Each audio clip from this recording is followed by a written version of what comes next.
The journey is on. The AT&T Countdown to the College Football Playoff National Championship, Monday, January 11th on ESPN. And the Hurricanes take the field. Haven't played a home game in 7 weeks. You're watching a presentation of the ACC on ESPN, regular season capper of a very successful season for the conference. Maria Taylor also making the scene shift from West Point to South Florida. Welcome, Maria. It's great to come down to warmer weather and join the Miami Hurricanes and UNC Tar Heels. And how about this? The importance of the game has not been shied away at all, Chris, from their head coaches. Manny Diaz says the mantra all season is that, hey, look, winning is easy, but it's not simple. When they got the schedule, they took a look and said the losses we need to avenge from last year start at FSU and run through UNC. And they know that an Orange Bowl is on the line. He's been very honest with his team. While Mac Brown said he's been dreadfully honest. And how about this for just a little bit more motivation? He showed the graphic where we revealed that we believe Texas A&M and Miami will be playing in the Orange Bowl, just so they know what's at stake and that they can prove everybody wrong. Coach just use anything, Maria. That's based on the projections of the current rankings. And Mac knows that, but he's not above a little motivation to stoke his team up. Of course. Whatever it takes to get a team fired up. You see that every week with coaches trying to find ways, especially this year, to get their guys dialed in and feel being challenged. Very even series over the years. Tar Heels a slight edge, but they've split the 16 meetings in the ACC. But again, the first ever top 25 meeting between these programs, Kirk, that figure to battle for supremacy in their half of the ACC going forward. Yeah, there's a lot here because of the history of Mac and Manny, their time at Texas together, but also what these teams in relatively new eras, especially with Mac and what Manny have done here. And I think these players are buying into the new direction that they're being led right now. Miami will get the football first. Jonathan Kim to boot it away. It's the usual 20% of capacity, 13,000 fans widely spaced here.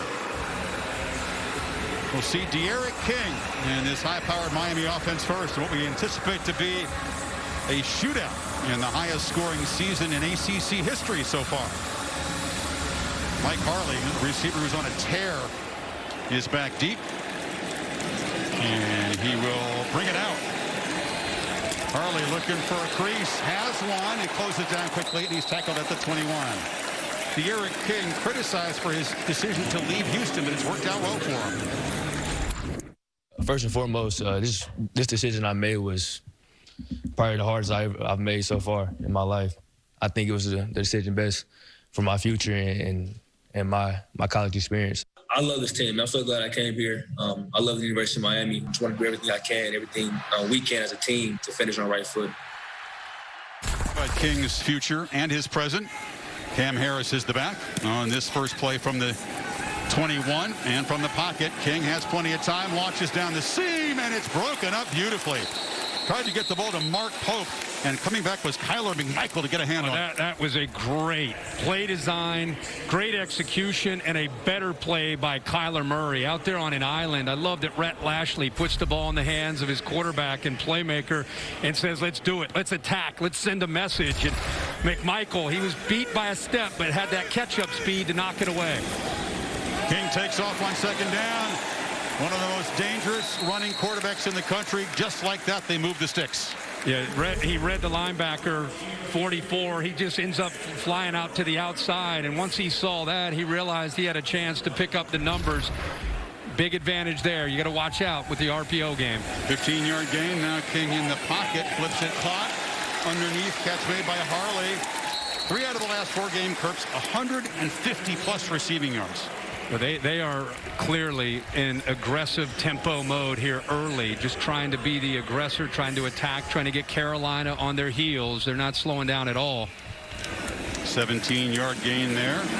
Harris makes a cut and is knocked down after a 7-yard gain. Lashley feels, he's done a great job, as a new coordinator coming over from SMU, and really has taken advantage of these playmakers, but especially the quarterback, and picking up his system. He looked to take a shot on second and short, now just has to throw the ball away. Nobody open, and Tyrone Hopper came under pressure. Well, he wanted to take a shot downfield, and I'm always so impressed with Tony Grimes, number 20. I mean, he's out there. You got to live on an island in this kind of defense that Jay Bateman will implement today. He's going to be aggressive. He knows he has to with a running quarterback. His safeties a lot of times are going to be involved in run support. So it puts 20 and 1 often out there by themselves, and they have the ability to hold up. We've already seen that a couple times this opening drive. Donald Chaney, the freshman, is in the game. Jalen Knighton, the other true freshman running back, not available today with a shoulder injury. King takes off again.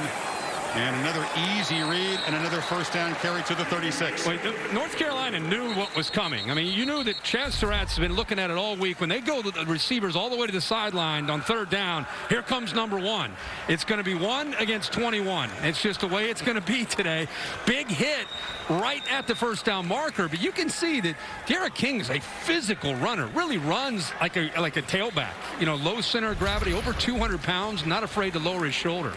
Damari Fox, the starting defensive end, number 56, the sophomore from Georgia, is down on the field. They're not terribly deep at the D-line. They have a lot of freshman backups, so Heels fans hoping Fox can get up and continue.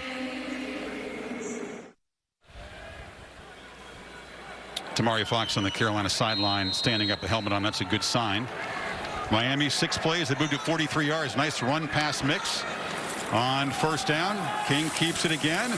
He's slippery and he's strong, and he works his way for about 7 more, Kirk. You know, I don't know if there has been a player. I mean, there's some great players this year that have had incredible years. But if you look at where Miami has been and where they've been for maybe 18 to 19 years and where they are this year, I don't know if anybody's impacted their team as much as Derek King with his playmaking ability and belief.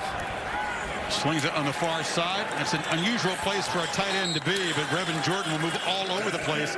And a nice open field play. Stopped for no gain there by Conley, the freshman. That's a true freshman eliminating that space in a hurry. They think he will be a superstar. For him to come in, Brevin Jordan's an outstanding player with the ball in his hands after the catch, and he keeps him short of that first down. Didn't hesitate at all. Will Mallory in the game. They're excited because both their excellent tight ends, Mallory and Jordan, are healthy. Now, it hasn't happened that often this season. On third down, Tar Heel defense makes a stand, and Harris gets absolutely nothing. So 2 consecutive stops at the line. Vlahasic, the nose guard there. Yeah, he's right here. Watch him use his arms, get extension, and then rip through Gaynor, the center. Gets off him. You see his eyes? See how he's peeking into that backfield? Allows him to know which way he needs to leverage that center. So he uses those arms, gets extension, just looks into the backfield, and then sheds the block. Great play there on third down. Jose Barragales, a grad transfer. Much improved kicking game for the Canes since last year's loss to Carolina when a missed field goal cost him. The transfer from FIU comes in making 17 of 19. Not his prettiest, but the line drive is good from 46. And the guy who would be a worthy winner of the Groza Award puts Miami on top 3-0. Give me that name one more time. Barragales. This year, our driveways have brought us all closer together and been our gateways to the world.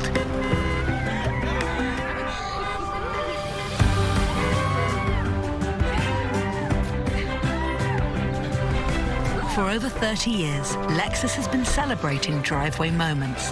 Here's to one more. The Lexus December to Remember sales event. Experience amazing at your Lexus. College football on ABC is presented by PlayStation 5. Play has no limits. Connor Barth with a walk-off, and down came the goalpost at Kenan Stadium. That's the last time Carolina beat a top 10 team 16 years ago. Allstate bus down here helping us keep up with the action. Kirk, what's the protection spotlight from Allstate today? Well, I'm going to go back to the game that you and I called and the job that Notre Dame's defense did. What they did is they attacked with their backers. Defensive line got upfield, and they negated that running game. Once you take away that North Carolina running game, it's proven all year that they are not the same team. You look at the numbers in that game in comparison to what they did all season. Notre Dame, really, especially in that second half, look at that, 87 yards rushing, only 17 points. Look what they've done the rest of the year. So this is an offense that's predicated upon balance, and it starts with their ability to run the ball to set their run-pass option up. Only had 163 total yards against the Irish after those 2 opening touchdown drives. They got shut down. So here is Sam Howell chasing all kinds of milestones and landmarks. Ches Surratt, the linebacker over the heels, had the record in Carolina for yards until Howell broke it in high school. ACC Freshman of the Year. He's improved this sophomore season. 26 touchdowns, only 6 interceptions. Well, this offense has been as explosive. Actually, they're third in the nation. As you said, Chris, 72 plays of 20 yards or more. And it's been both the run and the pass. It's not just their passing game. Michael Carter, part of this extremely good running back tandem, needs 63 for 1,000 yards today.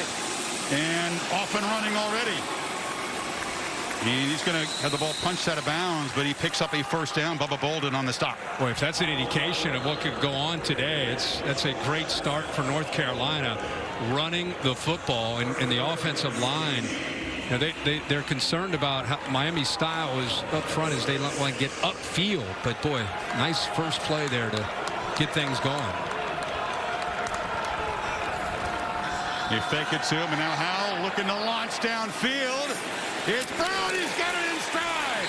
De'Ami Brown, dynamic play to the Miami 12. Well, they motion Daz Newsome over to get this isolation. Good job getting to the inside, and then it's just, this tells you about the chemistry and how they get the ball downfield to De'Ami Brown.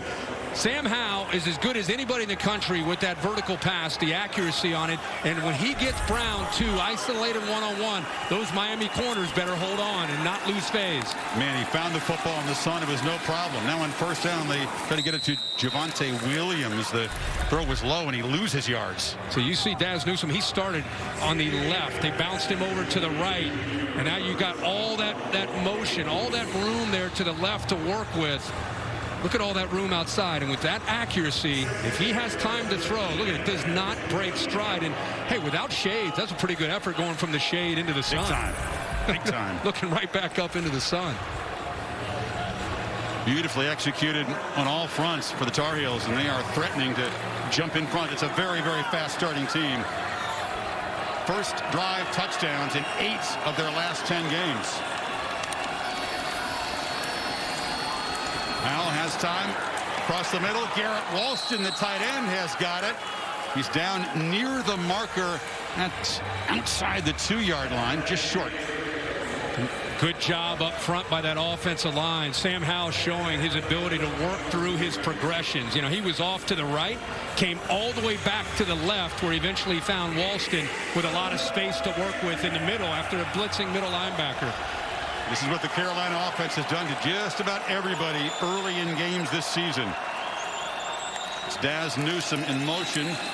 And Williams fighting. He'll be wrestled by Zach McLeod short of the goal line, but it'll be a first down. That time Zach McLeod got in there. You know, if you're going to stop this offense, we're going to talk about the linebackers have got to get freed up and make plays. Defensive line have to keep the backers free, and they got to get downhill in a hurry. Because if you don't eliminate that space, these backs are so good. Both 8 Carter and 25 Williams, they'll build up momentum. They'll run through tackles. Williams comes in number 2 behind Najee Harris, who had 20 touchdowns this year. This is just one short of that. Close enough for a measurement. He is tough to stop down near the goal line. 220 pounds, runs with intensity and intent and hunger for the goal line. It's a first down.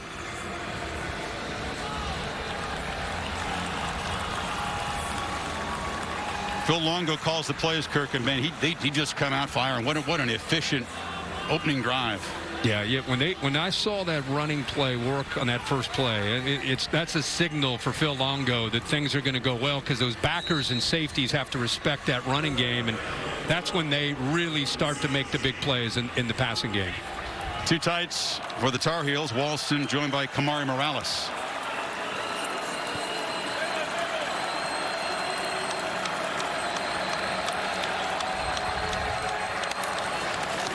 Williams running to the left behind both tight ends, who shifted over down near the goal line. Signal short.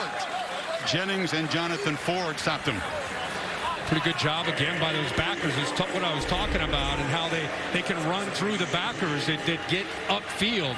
This is Jennings, 44, who comes clean. Boom, right there. But look at that contact. Chris going back. Oh, I think he may have gotten that. the physicality of Williams you talked about inside that 5-yard line. He reached across. Pylon cam, before the ball hit the ground, did the nose break the plane? The progressive pylon cam says yes, it did. There's a whistle. We're going to get the booth. Peter Voss is the replay official in the ACC. Running on the field, the runner was short of the goal line. That player is under further review. Tremendous effort, a risky move to reach that ball out in traffic. Let's check the knee when it went down and where the football was. He's on top of Jennings. His knee is not touched from what I can see. Well, his elbow but I think he reached out before he touched. There's another look. Bring right Bill. There. Yeah, right there. Then the elbow touches, right? Bill Lamagna is with us. I've got the ball breaking the plane, and then he pulls it back. No, then the elbow. Then his elbow hits. Yeah. So replay's got a good shot of this. I can't see them doing anything else except awarding a touchdown on this. And to look at the pylon cam, expanded view. Yeah. Tremendous effort by Williams. Just exactly what you just said. Yeah. You know, I mean, he's done that all year. And Carter's cool with it. Carter only has 7 touchdowns coming in, and Williams has 16 because he's that thumper. He's that guy. Not only is he a big back, he just has some instincts and ability to find some creases and then fight for it, as you saw. I mean, Jennings was right there. He met him at about the 3-yard line, and then he went on his back. Carter had 3 touchdowns on senior day, the walkover against Western Carolina, and Williams was cool with that too. They have a tremendous relationship. Like Devontae says, brothers for life, and Michael seconds that. Love to see that. Not the fastest conference in the country, replay reviews. No, that was pretty quick, I think, for us 3 lads up here. I think we saw a touchdown pretty quickly. See if Jeff Flanagan makes it official here shortly. Tick-tock in the ACC, frankly. Bill, I see your Army hat on there. Yeah, I was an Army vet. I've got 2 son-in-laws. Matter of fact, one stationed in Afghanistan now. Awesome. And with you going up to do the pregame up there, I thought I'd wear it tonight. I appreciate that. Here we go. Let's just make it official.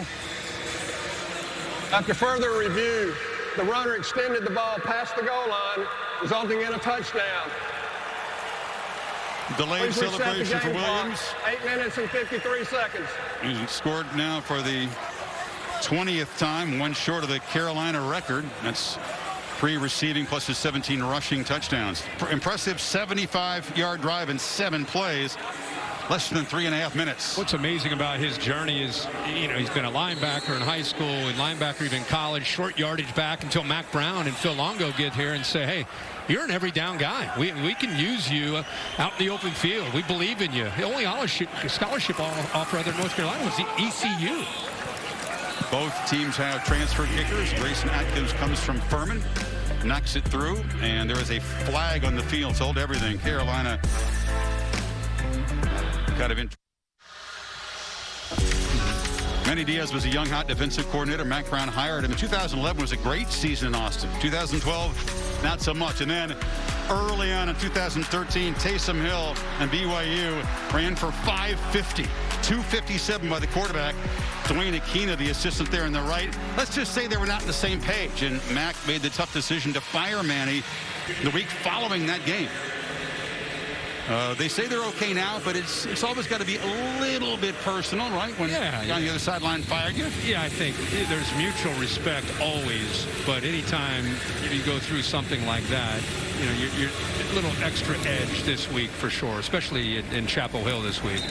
Corey Couch roughed the kicker on the PHC. That's why the kickoff was from the 50-yard line, so the easy touchback. Mac Brown announced one of Miami's games, and Manny was here as an assistant in 2017. It's cordial now, but still, there's a little something there still. Of course. You know, at least for Manny.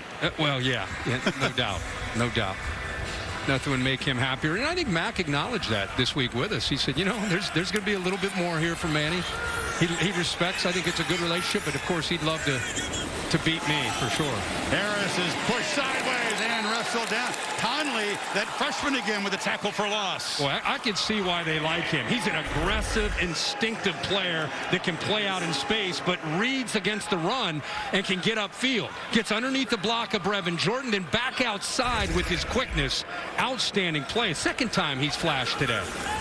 Jordan just totally whiffing in the block. King throwing now and throwing incomplete. Poked the intended receiver on the far sideline. And suddenly it's 3rd and 17.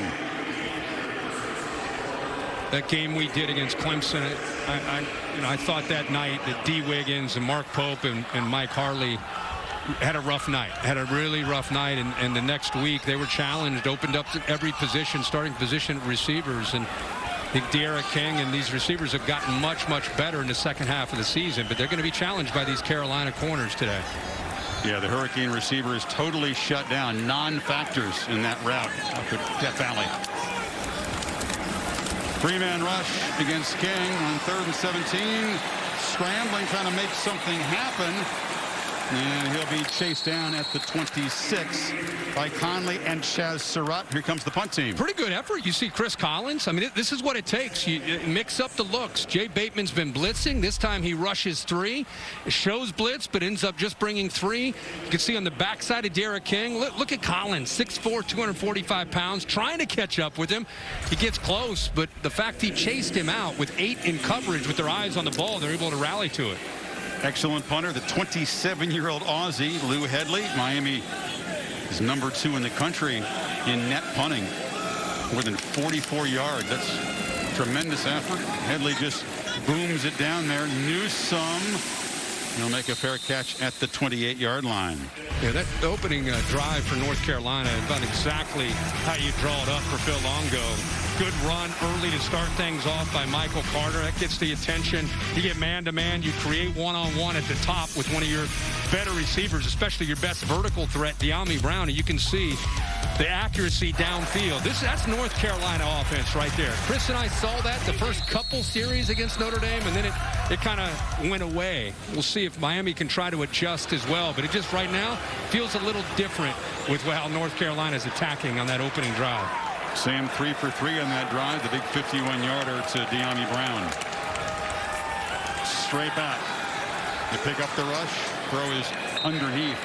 You know, Miami, Kirk, their coaches like the matchup with their front and this Carolina offensive line. Can they affect Howell enough today? Yeah, Quincy Roche will be coming in from his backside when he drops back to throw 2. But I think one of the great stories in college football this year has been Jalen Phillips, number 15. He'll be on the right side of the offensive line and in the face of Sam Howell. Transferred over from UCLA. We'll talk more and more about his story, but one of the pleasant surprises in all of college football, what he's been able to do for this Miami defense. Not a good season, a great season, an elite season. But Williams busts through his seam, and they'll move the 6 again across the 40. Bubba Bolden stopped him. Nice, slow developing play. You rely on the back, Williams, to just kind of be patient and find that crease, and you can see the acceleration. Slow developing, but fast between plays, off and running again. And another huge gain. Yards after contact. He's among the best in the country. You better wrap up when Javonte Williams is running the football. I mean, the second time they use this kind of counter play where you're able to bounce the ball to the outside, and when you're able to bounce that, he takes it and just lowers his shoulder into the safety and backers. Yeah, Amari Carter unable to wrap up. Now Howell under pressure, throws into traffic, and it was almost intercepted. Ivy was tracking across as he tried to find Newsome. Well, I think he had to force that and hurry that throw because of what was happening in the backfield. Both Roche and Phillips were able to get to him.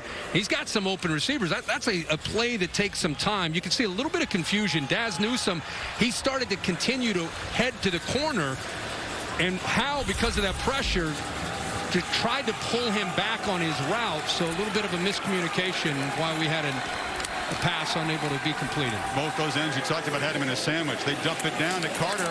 They use their backs a lot as receivers, but the Canes were ready. Wayman Steed, a backup linebacker, tackle for loss.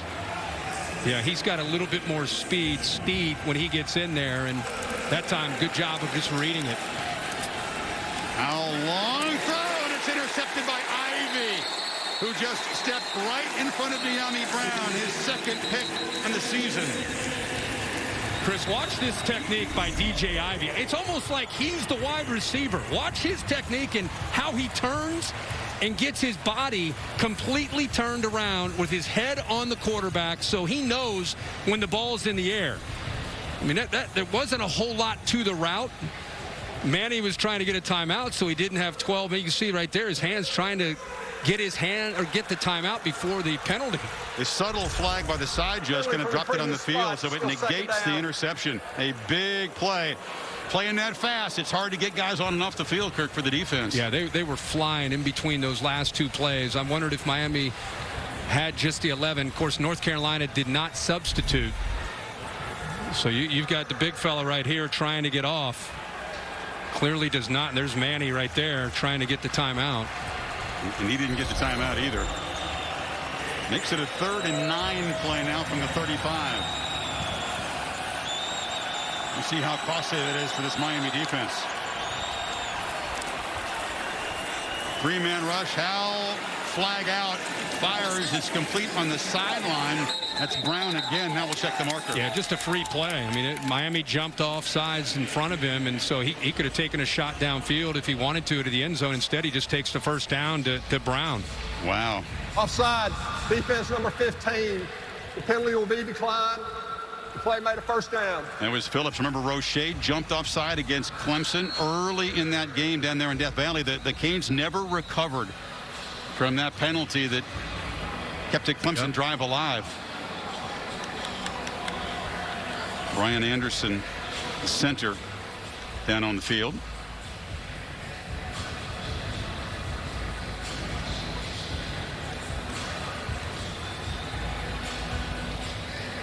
Taco Bell's Nachos Party Pack. Delicious nachos topped with all your favorites. Only at Taco Bell. What are the conversations like in the Miami defensive huddle between Diaz, who's obviously heavily involved, and Blake Baker right now? Well, you got to shake off the penalties. You know, you said it. Potentially game-changing interception by Ivy, at least at this point in the game, and to have that negated, taken away, you can't dwell on it. You know, you can't make one bad play and lead it into 2 or 3 bad plays. Now, they had a chance to get him off the field, get the ball back to De'Ara King, and they blew it. But you can't, as I said, if you're in that huddle right now, you got to be talking about, hey, let's get back, you know, new series of downs. Let's get back to trying to be aggressive and get the ball back. Reminds me a little bit of the game between NC State and Miami. That was a Friday night shootout. Canes defense was rocked, confused, Diaz was a little rattled early. Now, they came back to win with some King magic in the 4th quarter, but this has a kind of a similar feel at the start. Yeah, I feel like that's what I said about North Carolina's offense. Felt different to me. Their first series, just really confident in what they were trying to do with their execution. You know, studying the film all week and finding the matchups that they like, being able to run the ball. And it just continues here in this, other than the interception that was negated with that flag, it feels the same here on this drive too. 139 first quarter points for the Tar Heels this season. They've been the best team since the start of last year in the first quarter in terms of scoring margin, trying to add to that here. Johnson replacing Anderson at center. Howell flips it across the middle. Big hit delivered, but a nice catch made in traffic by Carter. That's a running back. Well, that's a gutsy throw, throwing it late over the middle like that. Watch the backers just kind of keeping their eyes, watching, seeing who might be coming in as a crosser, communicating, everybody try to get on the same page, just throwing this gutsy throw. He got away with one there. Carter comes from Florida, but it's a long way from here. Navarre up in the panhandle. They fake it to him. Howell trying to get the edge. He does. Knocked down hard at the 5-yard line by Carter and Jalen Phillips. It's a good read, but you'd like to see De'Ami Brown do a better job of blocking. Right there, Ivy gets off the block by Brown, and if you want to be a complete receiver, you got to sustain that block. It's not just about catching touchdowns in this offense. 2nd and goal, nose just inside the 5.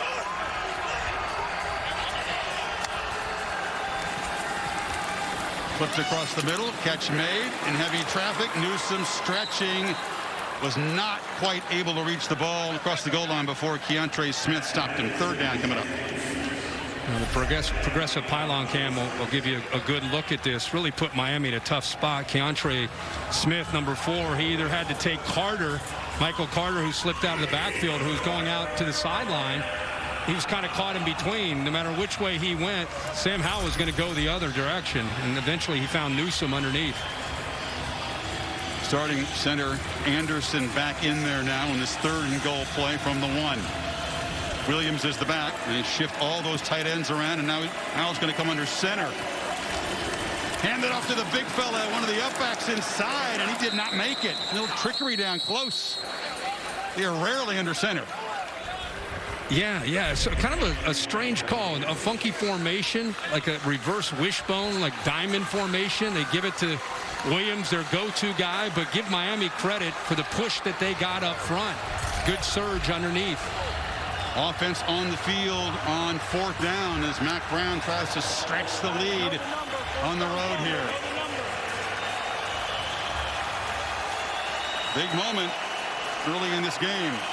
Play clock at 7. Gotta hurry. And they'll spend a timeout. They spotted it on the far sideline, and Mac Brown trotted down there. It'll get the shield fogged up in the high humidity down here. Important play because Tar Heels are hard to catch once they get a lead. Chance to go up 11 here. Tonight, Saturday Night Football on ABC. Pac-12 rivalry between USC and UCLA. The victory bell on the line. Dave Pasch, Greg McElroy, Holly Rowe will have the call from the Rose Bowl on the ACC network. Rivalry game between Virginia and Virginia Tech. The Hokies, we were there last week, very, very fired up to get that trophy back from Virginia that ended a long streak against them last year in Charlottesville. What do you think here on 4th down, Kirk? Williams is the safe bet. He's just been the down maker. Yeah, I mean, you would think they'll try to get him the football, but after a timeout, well, they're going to try to find a one-on-one matchup to give him maybe the option if he chooses to take it or hand it off to the big man. Option. Williams will walk in and just leap across the goal line for what's a milestone touchdown for him. You know, what's great about that call is you got man-to-man on the outside, and you just option off the best player on that defensive front. You take him out, and Jalen Phillips. Nobody had to block Phillips.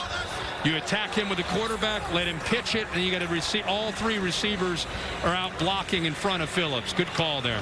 And 2 touchdowns today gives Williams a share of the Carolina single-season record. The great Don McCauley had a monster 1970 season. College Football Hall of Famer at 21 touchdowns. The number 25 has now equaled that most in school history.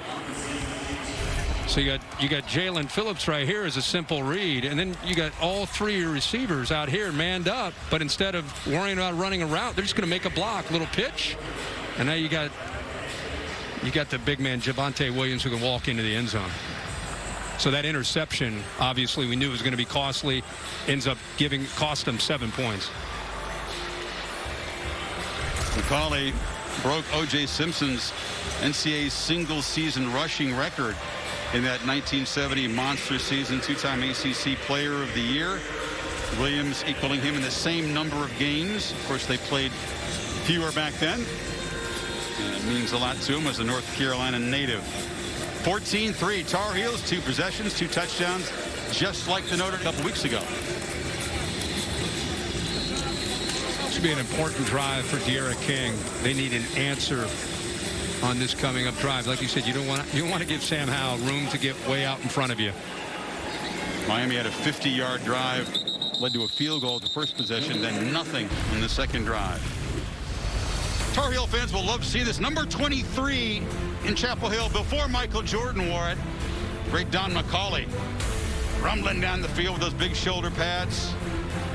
Had just a monster game against Duke. It was the end of the season rivalry there, and was carried off the field that 21 touchdown season. King was a very effective runner in that opening possession, but they contained him in the second drive, looking to throw in first down. They get the ball out to Harley, and he's got blockers. Nice blocks, by the way, out to the 45. We had 3 blocks, and you've got a slot receiver without anybody on him. You're just trying to get the ball to him in space and try to get behind the blockers in front of you, and he can accelerate and make huge yards. He's going to throw this. Double pass. Jordan took a look, and now the tight end shows his athleticism. It was a lot of fun for about a half-yard gain before Gemmel, the linebacker, stopped him. You know, I mean, I think he showed it too soon. I mean, it's clearly a lateral.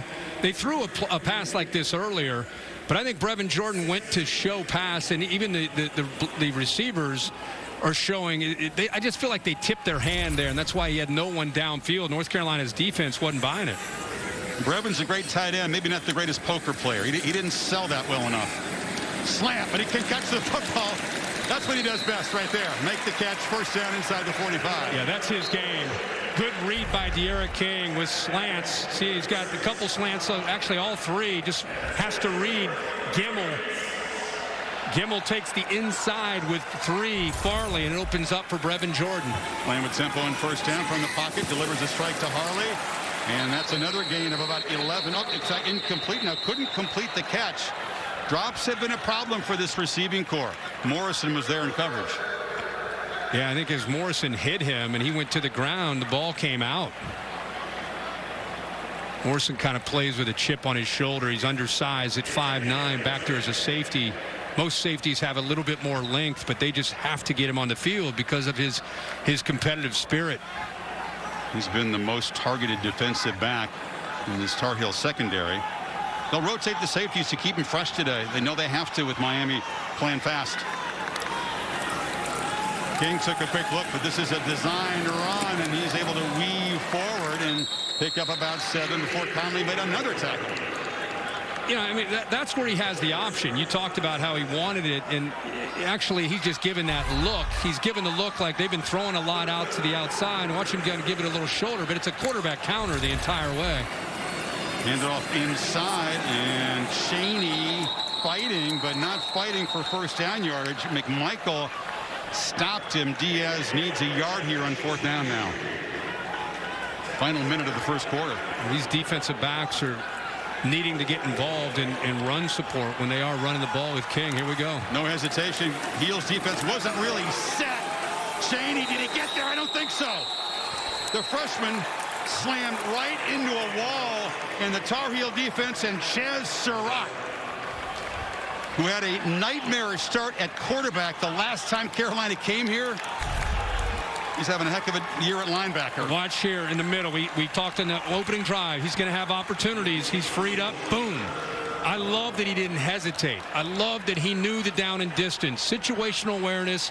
Realized he had to attack. Once he saw the ball, he's able to get into that backfield and keep him short of that first down. That's an enormous play from one of the best linebackers in the country, a Butkus semifinalist. Great instincts for a guy that's played quarterback. Has incredible instincts and just feel for the game. We got an incredible day with the Surratt family coming up on draft day. His brother Sage is a receiver at Wake Forest, is also a top 2 pick. Look out, Carter's in the secondary and down the sidelines. It's a foot race. Can they catch him? They cannot. The Heels, 3 possessions, 3 touchdowns, stretch the lead. Miami's going to get upfield. And when they get upfield, you can get underneath them. That's what they wanted to do in this game. Get upfield, make them pay for being vertical as a defensive line. And then that's just poor tackling in the back end by Miami. It's one thing to be able to get creased with the defensive line. But when these backs get to that 2nd and 3rd level in space, they wanted to make Miami tackle them in space with quickness and with power. And so far, they are 3 for 3 on drives. Credit the receiver Simmons with a block on the edge. Some critical plays. Miami penalty negates an interception. Carolina scores, and then the Tar Heel defense and Surratt makes a stop on 4th and 1, and that didn't take long. 65-yard romp on the first play. We talked about how explosive they can be. I mean, 208 yards in the first quarter with 3 drives. I mean, it's Miami allowing only 366 per game. To Kevin Nagandi for an update in the studio. Kevin? Chris, good afternoon. Time now for our AT&T countdown to the CFP National Championship, where take a look at C.J. Marable. Already a 59-yard touchdown run, 3rd score of the game here. Number 13, Coastal Carolina, leading Troy 21-13 on the road. Back to you guys.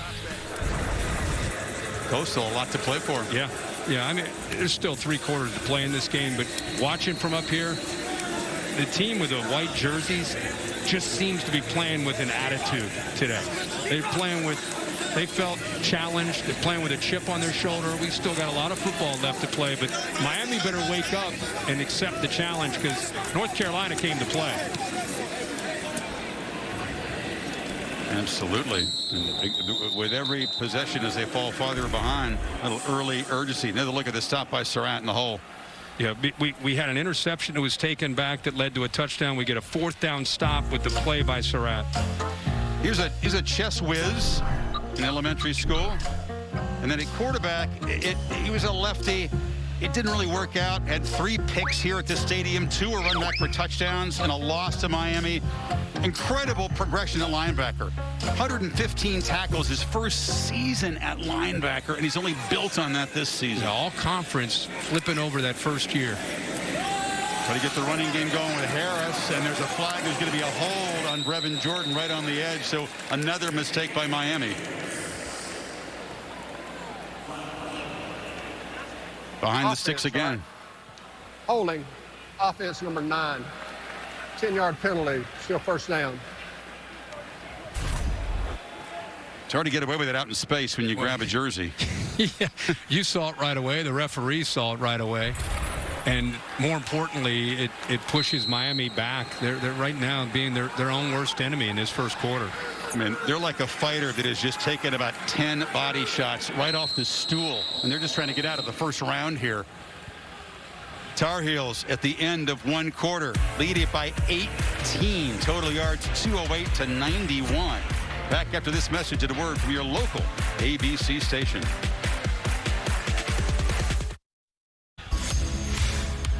Welcome back to ESPN College Football, presented by PlayStation 5. Miami canceled graduation, which was going to be socially distanced here, but the football game goes on. Make of that what you will. Canes a little shell-shocked in the first quarter. Trying to respond. Spot foul makes it 1st and 19. King on the run, flips it short. That's Mallory. Sheds a tackle and is knocked down across the 22. They get some of the yards back. All year we've talked about De'Ara King, his poise and how he keeps his poise, whether it's good or bad. He's down. His team has dug themselves a hole. This is where they got to rely on number 1 to bring him back. Long throw could not be gathered by D. Wiggins, and it's a flag out, 3rd and very long. Let's see what the penalty is. Yeah, it's either a hand up in the face, I think, on the offensive line. That's the indication from Jeff Flanagan. Another penalty, the 4th on Miami. Carolina yet to be flagged. And big ones. Yep. You know, crucial. Talked about the one that negated an interception. Yep. But just saying, De'Ara King's poise is going to be tested right here. Illegal hands to the face, number 62 on the offense. The penalty will be declined. 3rd down. Jared Williams doesn't cost him yardage.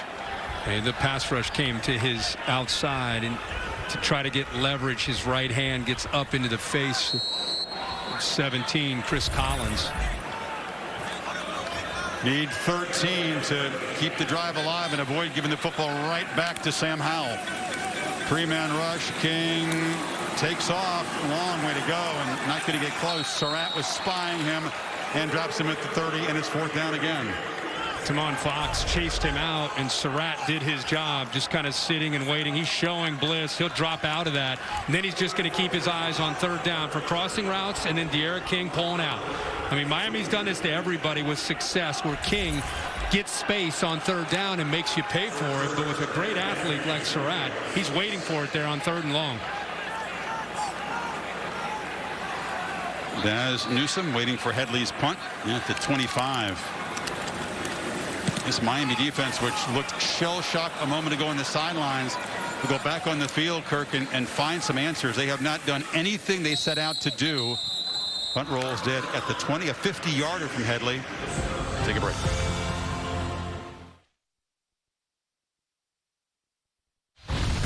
Well, early in the game, we talked about the job Notre Dame did attacking downhill with their backers. I thought Miami might implement the same thing, but early we've not seen that. These backers are sitting back, absorbing the blocks of the offensive line and giving Carter and Javonte Williams space to work. And then you don't have a secondary that's tackling, so we've seen some explosive plays. And would not be surprised if they try to start getting downhill. You got to take away the Carolina run game to diffuse this offense.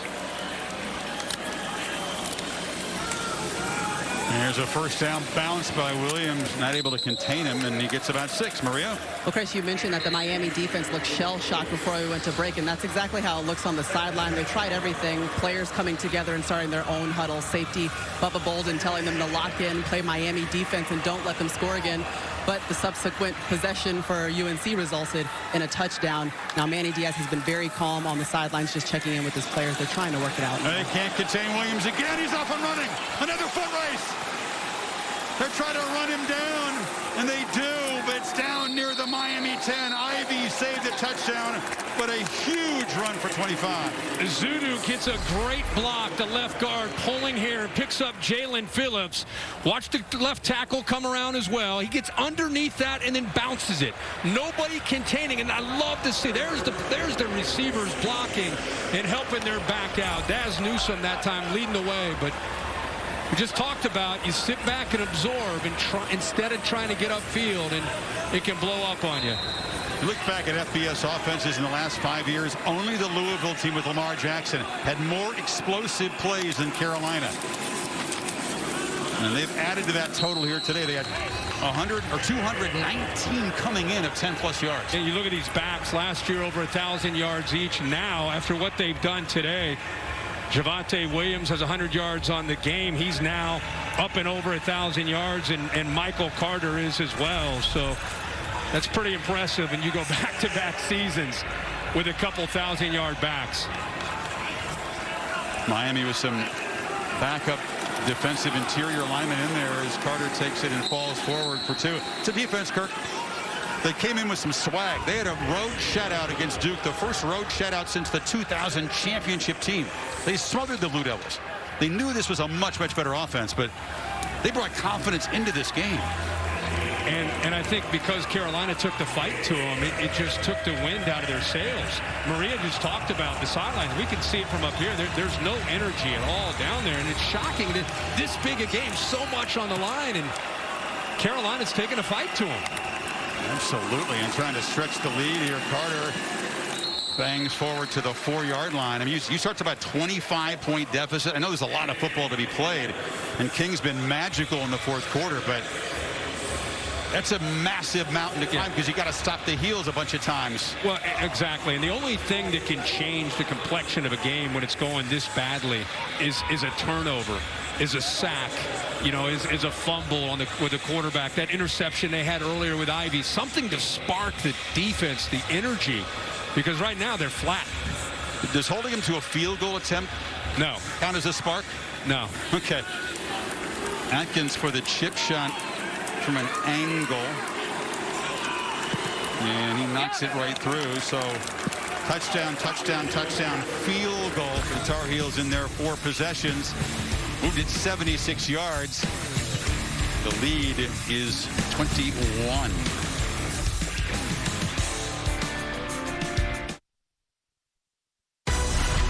College football presented by PlayStation 5 on ABC is brought to you by Pacific Life. More than 150 years strong. Trust in your tomorrow. That was Michael Carter a year ago in Chapel Hill going you down. It's been a little feisty back and forth. Barrios, you saw the response from Miami recent years. It's the Tar Heels who have come to fight, and they have taken it to the Hurricanes here in a game. Potential New Year's 6 bowl game on the line to the winner. Still 10:48 before halftime for King and company to go to work, try to cut into this lead, and they'll begin from the 25. Kevin Agandi. Chris, to Nashville for college football history. 2 weeks after she became the first woman to play in a Power 5 game, kicker Sarah Fuller gets the chance and nails the extra point after a Vandy touchdown. Fuller becomes the first woman to score in a Power 5 game. The family watching on and celebrating. Vanderbilt, they're tied with Tennessee 7 apiece. Back to Chris, Herbie, and Maria. Good for Sarah. She's talked about the lives that she's affected. The girls especially who have reached out to her and said, wow, I never thought this was possible. Yeah. Really cool. Good for her. King looking to throw on first down. Pressure escapes and throws incomplete. Had to force the ball in there to Pope. He was well defended. McMichael. And McMichael's had a great game so far. The Clemson transfer. You know, this game for Miami, even before they dug this hole at 24-3, was really about their passing game. With the style of defense that Carolina plays, they've got to be able to throw the ball to set up run. And right now, only 54 yards through the air. There's a short throw. I mean, underneath, Pope able to tightrope and make the catch before stepping out. McMichael that time provided the pressure, and it's third down again. Right, it's one of the first times, other than the Clemson game, I've seen De'Ara King hesitant, antsy, uncomfortable. I think Clemson did a really good job of that in the game that you and I called, and right now Jay Bateman doing a really good job, not just on De'Ara, but on that offensive line, making him really uncomfortable and mixing up looks. Yep, and right on cue, there's a flinch from that offensive line. This will make it an even tougher third down conversion. False start. Offense number 60, 5-yard penalty, third down. It's their best offensive lineman, Zion Nelson, but the mistakes piling up. Canes just 1 of 5 on third today. Yeah, the Carolina defense moved together. Watch the left tackle 60. As they move, he flinches. And costs him 5 more yards. Coach's son, King, as you said, usually so poised. He's going to need all of that, draw on all of his football experience right here, because he's going to be swarmed and sacked, and it just gets worse and worse. Gemmel and Tamon Fox got him in a sandwich. Fourth down again. Yeah, stunt up front where they bring Gemmel, works here. Fox comes around. Watch Gemmel in the middle work through that A-gap between the guard and the center. And, you know, he's a blitzer. Serrato, a lot of times they'll blitz him, but they'll play him in space where he can make plays. Gemmel's the guy they like to turn loose on third downs because he can get in there and he can get skinny and shoot a gap as he did there. This Carolina defense was worn down by the Fighting Irish. That 97-yard march. Book and company, they played really well, played sturdily, but didn't have enough late. They've come out inspired from the start today. Good punt again. Newsome retrieves, makes the catch, and escapes. And he stepped out of bounds. Yes, he did. He was sprinting. There's a flag down way back at the line of scrimmage. They'll spot him out around the 40 of the Tar Heels. And check the marker. Headley, as one Hurricane, has done well today, Kirk, the punter, but that's not the guy you want to star. The Aussie who's just kind of one big tattoo. It's hard to differentiate and count them. They're all just going to run together. To hold, though. Offsetting. They have one on Miami and one on North Carolina. What are those guys thinking up there? They came in here again. So much to play for. Off their biggest ever ACC win. That was after a 2-week layoff. They went to Wallace Wade and thumped the Blue Devils, obviously stepping way up in weight class, but Manny Diaz could not have imagined a start like this. No, not at all. Again, especially late in the year like this, they've had to overcome so much. You see Mac Brown, defensive coordinator, in there as well, Jay Bateman. A bit of conversation Jeff Flanagan is with Mac Brown over there. 2 fouls during the play. Illegal formation. Offense, more than 4 players in the backfield. During the return, holding receiving team, number 7. During the kick, those fouls will offset. We'll replay 4th down.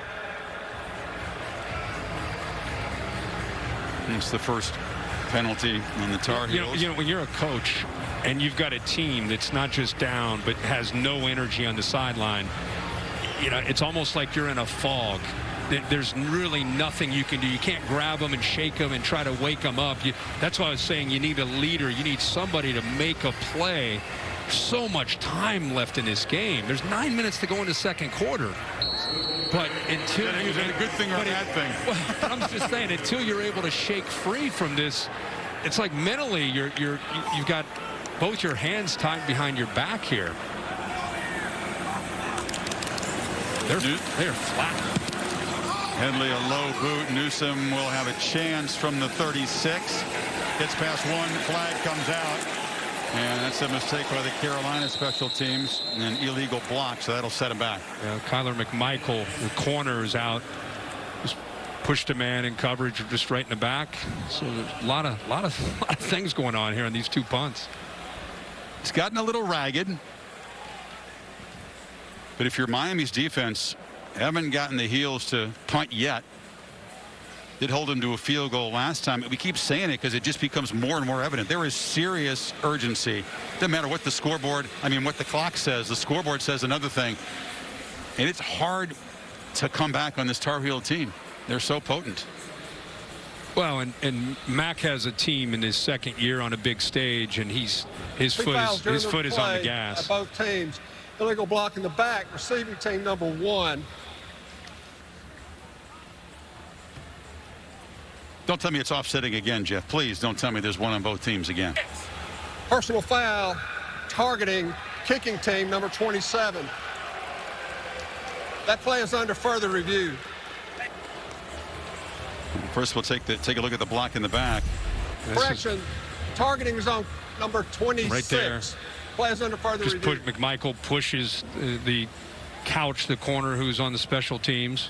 It was Gervin Hall, 26, comes in there and lowers the helmet. We'll get Bill Lamagna in his opinion as they do the booth review. We'll take a pause as they rule on Hall and the targeting. Replay reviews the call of targeting so Gervin Hall can stay in the game, and there is just the one penalty on the punt, the illegal block. Bill, your take on the reversal of the call here? He did get hit in the head neck area, forcible contact, but they haven't deemed him near the ground, I guess, down or near the ground. So that's what got the penalty taken away. So now the only penalty you have is the block in the back. So if Newsome is a defenseless player, it doesn't matter whether Hall hits him with his helmet as long as Newsome gets hit in the helmet. Face mask number 1, defense. 15-yard penalty, first down. If you're defenseless and you get hit with forcible contact to the head neck area by a helmet, by a shoulder, by a forearm, that can be targeting. Now you see a penalty there. Silvera grabbed Carter's face mask while he was on the ground, not as part of the tackle. So obviously frustration for the big fella there. That'll cost Miami 15 more, and Tar Heels moving up near midfield. Can you say avalanche in the tropics? Yeah. Maybe a tsunami? Yep. Mistakes just piling up for Miami. And Carolina has made him pay for every one of them. Play action across the middle, wide open is De'Ami Brown. And he's got the catch in the first down inside the Miami 40. Well, again, when you run the ball, you get the eyes, and then you have space behind the backers. Watch the backers have to respect that. They step up, boom, big hole. That's what Carolina wants. Make you fear Michael Carter and Javonte Williams first, and then that's when you'll see those glance and quick slants off of that play action or run pass option look. Third catch for De'Ami Brown, had the big 51-yarder in the opening series. Carter again eludes a tackle at the line and is bouncing and running hard, and it's another first down. Remember when he bounced off Amari Carter, the big hitter, the captain from Miami? You spotted something early. That was a serious message sent. Yeah, early in the game, he bounced off him. But I just love a counter play. He picks it, gets underneath again. Jalen Phillips, watch his little lateral quickness and hops. He's just patiently waiting and waiting and waiting and then accelerating as he's setting up his blocks in front of him. But when you got a running back who's sending messages to big hitting safeties and then breaking tackles and going for the end zone again, this is getting ridiculous. Heels stretch the lead, and it's Carter who joins his backfield mate Williams in the end zone. Another missed tackle for Miami. Yeah, it's one thing to really appreciate and look at Mac Brown and Phil Longo's offense and these players and how they're executing. But what's disappointing for Manny Diaz, especially at this stage of the season, is the lack of effort, the lack of tackling. They're just kind of just out there right now. And when you do that against a good offense, you're going to get embarrassed. And that's what we've seen so far. It's been a very good season for Miami coming into this game. Done a lot of things right. This beatdown in the making will change the narrative here, though.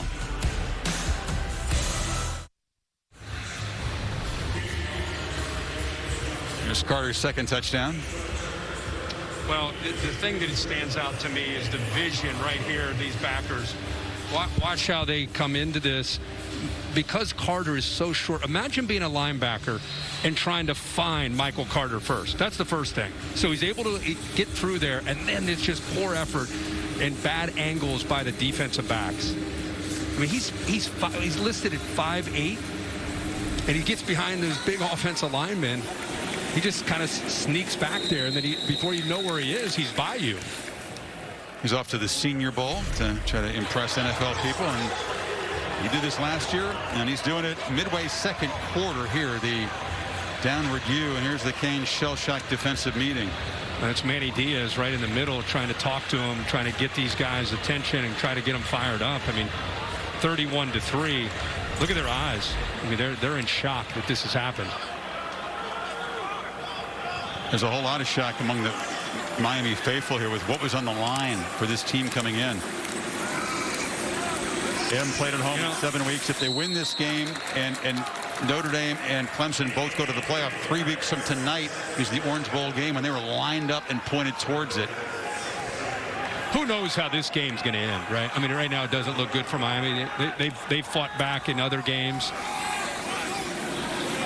But if they don't fight, if they don't show a backbone, and if they end up getting embarrassed, if it stays this kind of tone that we've seen, I think it erases all the equity that they've built up. All of it? All of it. Based on what we've seen so far. Harris is going to be stopped behind the line. Gemmel's played a strong game. That man in the middle along with Surratt. Well, Evans on the outside does a good job of working upfield, just setting that edge for this defense, and there's just no one. He's got to try to cut it back, and you can see the rest of that defense, Gemmel, they're getting off of blocks. You set the edge on a play that's designed to go into the perimeter, and then you have inside presence because they're able to get off blocks with speed in their hands. That's tough. 2nd and 12. King is going to be swarmed. Blitz off the edge. It was Conley, number 0, who got there. He's played a monster first half. Yeah, Conley ends up coming. He and Gemmel just switch positions. You see right here, 44 is working out to take his spot, and it frees it up to allow him to blitz. There's just nobody there. You know, that's something you either got to get out of as a quarterback or hope that Cam Harris sees it, play side, that blitz is coming, and he can come off of his fake and pick up that rusher. You think as good as De'Eric has been, he's just glazed right now, just not able to see stuff like that he should clearly see? Yeah, I mean, you got to either make an adjustment to the protection or kick the left tackle out. Somebody's got to recognize a blitz coming, and they're showing it again. I think they'll drop this time. Yeah, they do. They bail. Just a 3-man rush. King across the middle, and it was off target behind Harley. 4th down. Yeah, Surratt again showing it and then dropping. Again, what's he doing? He's looking for crossing routes or Derek King scrambling, and there's his instincts. Just kind of take him over to allow him to get into that throwing lane and get a hand on the ball just enough, or that's a completion for a 1st down. What else can Surratt do to solidify his status as one of the best linebackers in the country? Got a hand on that one, and the big stop on the 4th and 1. That was just a incredibly crucial play in this first half. Headley again. Let's see if we can get a punt without a couple flags. It's a low kick, not much hang time. Newsom's going to have a chance here, and he's going to be penned in, and he's going to lose yards on the return all the way back to the 6. The Affleck trivia question, Bear, with the Jeopardy theme here, in honor of Catherine Brown, who won at Jeopardy recently. Yes, Mac's daughter. Yes, in honor of Catherine, we will give you tonight's Affleck trivia question in the form of the answer. And the answer is the last Miami Hurricanes to finish in the top 10 of the Heisman vote. The category is Great Miami Teammates. There you go. So it's been a long time. So well, it's Dorsey and McGahee combo, right? You put that up early. I might have executed that less than flawlessly, because I think it was up there early. Didn't you see it? Go back to asking questions, Bear. I like it when he puts the answer up early, then asks us the question. That's I love that. Howell from the goal line for Brown. chase him down. And he's finally tackled at the 5. Wow. The big plays just keep coming. And so does the Carolina Avalanche. Well, Amari Carter ends up getting sucked up on play action, the safety in the middle of the field, so you've got a one-on-one opportunity. And Howell waited to the last second to throw that ball up to Brown. 87-yard game. Miami barely gets to this end of the field, and that time Brown was interfered with. Ivy grabbing him. And this defense, not just shell-shocked, got to be exhausted as well. Pass interference. Defense number 8. Foul occurred in the end zone. The ball will be placed at the 2-yard line in advance of the previous spot. Automatic first down. They're backed up in their own end zone. Play fake brings the backers up. Watch the safety also in the middle of the field. Now he works to the middle. Look at the crease right between the safety and the corner. Playing zone, safety gets lost off play action. Huge seam down the middle of that defense, and Howell finds it, and again shows his accuracy downfield. First and goal. Howell still got it, and they finally are able to wrap him up. That's the first sack for this Miami defense. The ends, Roche and Phillips making a play finally. Yeah, exactly. Roche and Phillips we thought would have a big impact in this game, but a lot earlier. That time both of them getting into the backfield. Phillips initially forces him back, and Roche is able to clean it up. These are guys, Phillips and Roche, looking to the draft, wanting to have big contract drive type of games. They did last week against Duke. They have not been able to overpower this Carolina offensive line so far. Second and goal.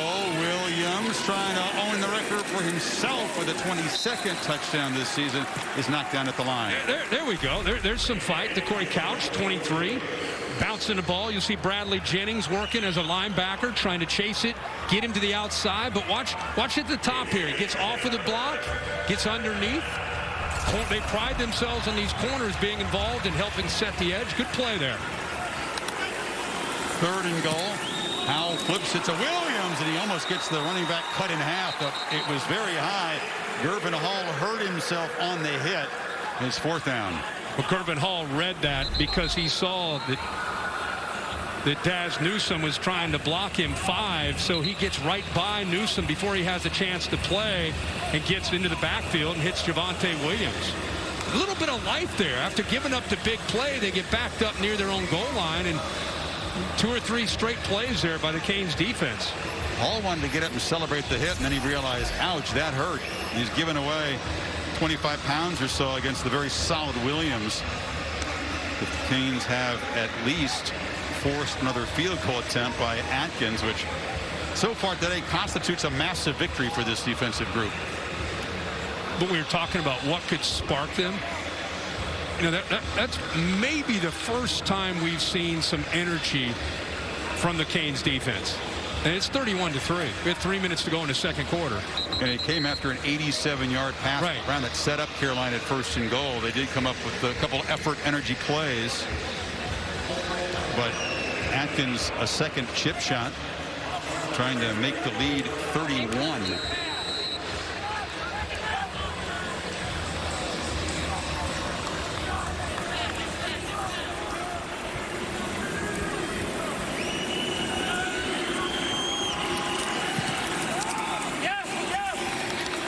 Total domination. Carolina with 415 yards of total offense. It's about 50 more than the Canes were allowing per game. Sunday NFL Countdown, where the Steelers and Bills square off. Interview with Josh Allen and Stephon Diggs. And this week on Monday Night Football, Steve Levy, Louis Rick, Brian Greasy. The Browns having a terrific season against the Ravens. 9-3 Cleveland Browns. How about that? Chasing the Steelers in the AFC North. Is Lamar back in that game? I haven't got the latest news. It will be a collision of 2 Heisman winners if he can go.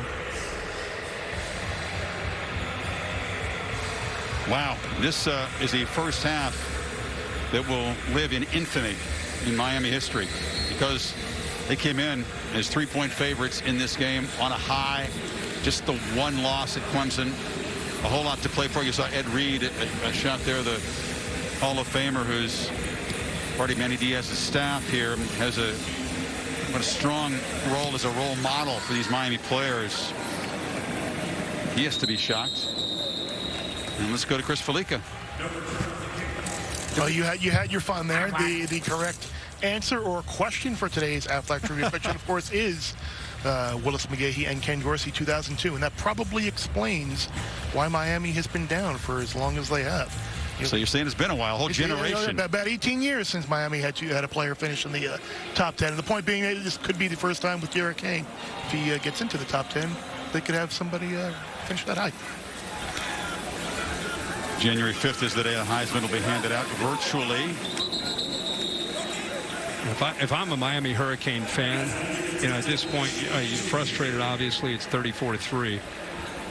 You really want to see your team compete. You want to see them fight. You do not want to see them. There's so much football still to be played. Quit. Keep playing. Keep fighting. Cheney slipped as he tried to cut. Gemmel was there. It'll be third down. You got to give him, on the other end of this, you got to give Matt Brown and his staff a ton of credit with the way their team is playing. I mean, they're playing with an edge about them in every phase of the game. Defense, the offensive line's playing well. Hal, the receivers, the backs, the special teams, really well prepared. And there's a third down completion. Jordan escaped, couldn't keep his feet. It's a first down at the 45. Well, I think what happened there, and Jordan almost makes a play if he was able to keep his feet, Chris, but Trey Morrison went for a knockout shot, lunged into him, and missed him. King spied again by Gemmel. Both those linebackers, Gemmel and Surratt, have been strong. Yep. Either one's blitzing and one's got their eyes on Derek King because he can run the ball, or the other one's going to blitz, and the other one has got his eyes. Somebody constantly aware of Derek King running. Their communication is just superb. Jordan trying to make a play in space, and he's shoestring tackle, just able to drop him, but it's a first down. Now this is where Rhett Lashley obviously really wants to crank tempo. They're going to bring Will Mowry into the game. Also, they get Mike Harley in. So that will allow Carolina, if they need to substitute. That's why umpire steps in there. Minute and a half before halftime. Miami has the 3 timeouts remaining. Cheney could not break a tackle. Sure-handed grab there by Hyman Rucker. A lot of these Carolina guys that are making plays are freshmen. I mean, Rucker's a true freshman. Conley's a true freshman. McMichael's a young player. Grimes a true freshman. Surratt, obviously a veteran. Gemmel's been around. He's a junior, but this is a young defense. Sure is. You add to it another talented recruiting class. Signing day is Wednesday. You can see why they're excited. Harley breaks free. Slipped through a tackle. McCain's got something going now. And get the late flag. Looks like they... Was it a face mask or maybe pulling on the back of the jersey? I think maybe got the face mask. It's Gemmel reaching his hand in there. Yep. Grabbed and twisted the head. Personal foul, face mask, defense. Penalty is half the distance to the goal. First down. Capital One halftime report. Kevin, Mark, and Booger coming up. Scores and highlights. They'll give you a peek at what's going on in West Point in the fog, the Army-Navy game. Alabama, another beat down the SEC foe today to sharpen up for that collision in Atlanta with Florida next Saturday. It's ACC champ game in the afternoon before the SEC at night. Both games with enormous playoff impact, to say the least. First down. Ball moves inside the 15, and King still got it. Took a peek, now takes off. Time they're not quite able to set the edge. He's knocked down inside the 10 by Surratt. See if they use a timeout here. He is a tough runner. Tough runner. You know, you know it. He's going to keep it. He knows it. He's not sliding at all. I mean, he's running through people. Built like a running back. He's probably about 5'9.5". Yep. He's listed at 5'11", but a very solid 202.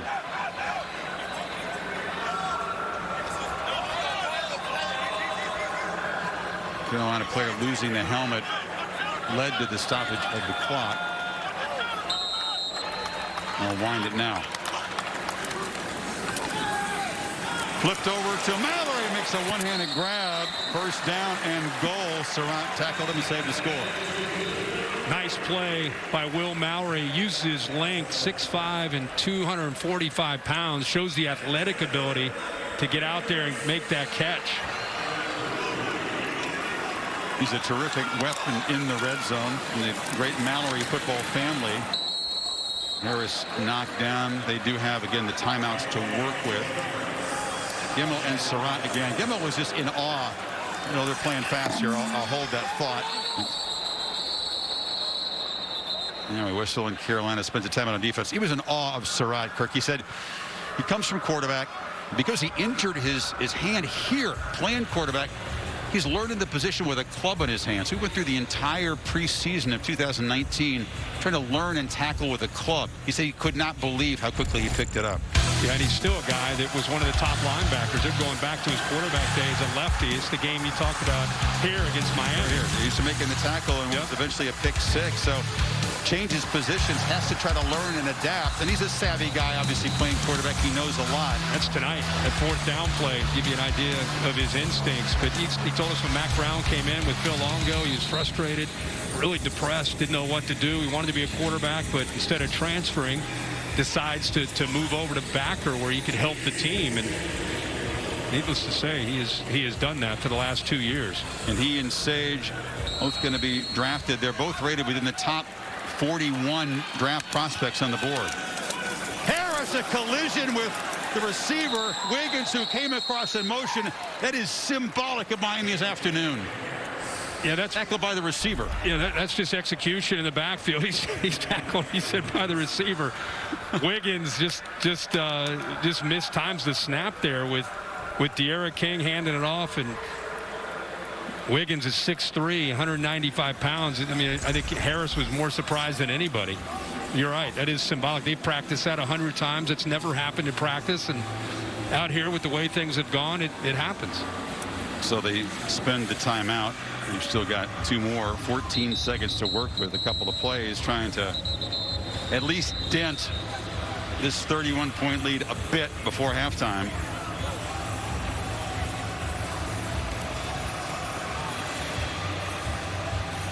Be quite an interesting situation in the locker room. Do you stay calm if you're Diaz and his assistants? Do you try to light up this team and appeal to their pride? I don't think you want to lie to him. I mean, you want to motivate him. You want to try to get him to buy in and believe, hey, you know, we've done this before. We've come back. Maybe not this kind of deficit, but I don't know if you want to light him up. That wouldn't be my tact at all. King rolls and flips it, and there's a touchdown. Mike Harley, who's been the hot receiver, coming in with his 6th touchdown of the season, the first for the Canes this afternoon. Well, they motioned him and created a little bit of hesitation with the, see right there, the end of the motion, and then you end up taking the outside receiver Pope and let him affect the coverage of Morrison, who's trying to stay with the speed of Harley. It's a great man beater inside the 5-yard line. 75-yard drive in 12 plays. And the lead is 24. Surratt brothers, Sage Surratt opted out this year for Wake Forest, but had done enough.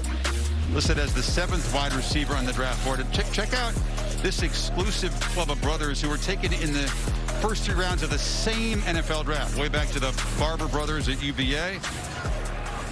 And the Surratt brothers will join that group. What an amazing experience. It's great for a family to have one son live out a dream and get drafted, but much less 2. Yeah, no doubt about that, especially with what he's been through. Chaz, we just talked about how his time at Chapel Hill has been tough. You know, I'd love to see guys face some adversity and able to overcome that. The Edmonds brothers remain the 2 who were drafted in the first round together. We see Quentin Williams also on that list.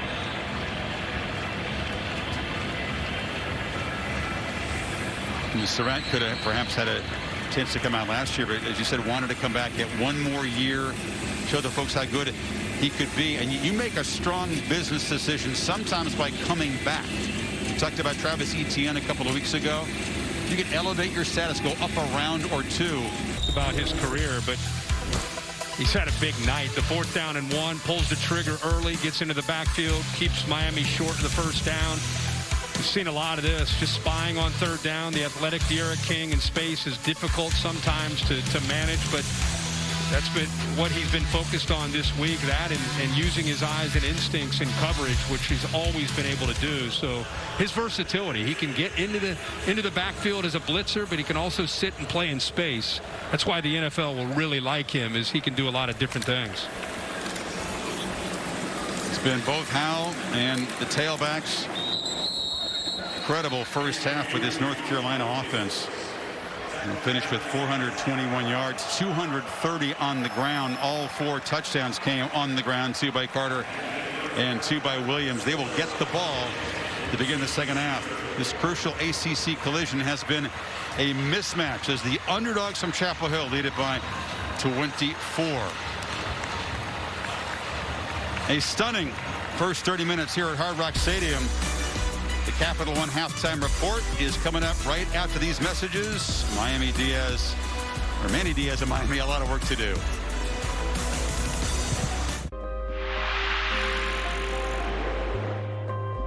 Make a difference today for someone who is fighting for their tomorrow.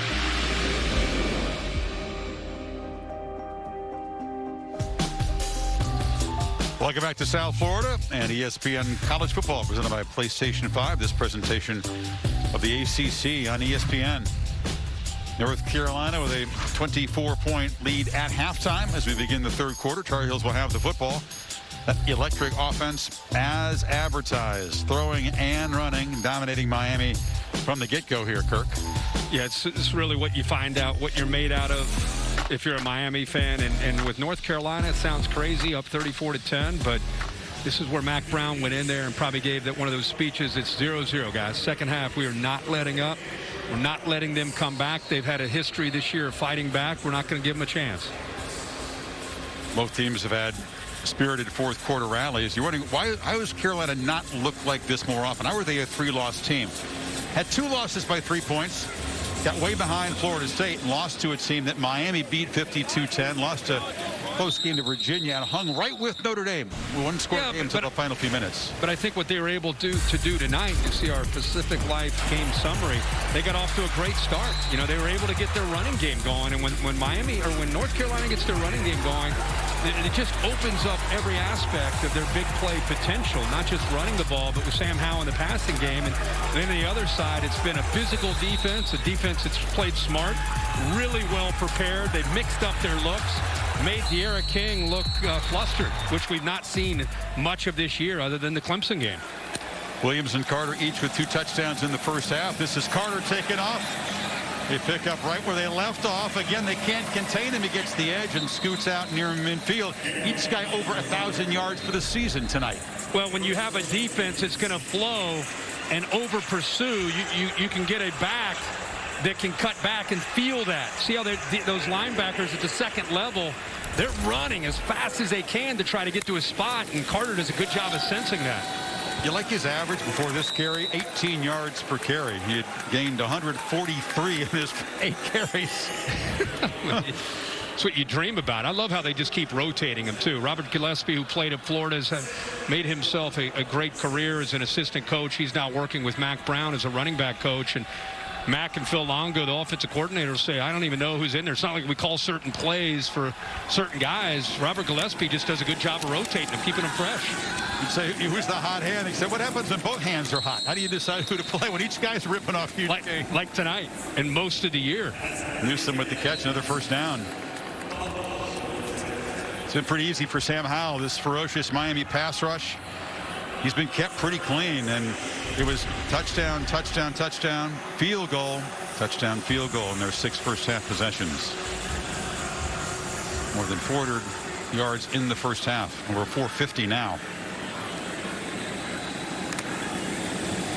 They fake it to Williams, and Howell will launch downfield. Newsom broke the route off in traffic. two Hurricanes, Bolden and Ivy, were bracketing him. He tried to sneak Newsome down that right sideline. It's kind of like on a wheel route trying to get outside, but Ivy comes off of his man and gets involved to help Bolden out. We're hoping to get him isolated one-on-one with Bubba Bolden. Safety appreciates that, doesn't he? Yeah, oh yeah. Bubba Bolden's a good player, but that was a lot of space to cover one-on-one with a fleet-footed Newsome.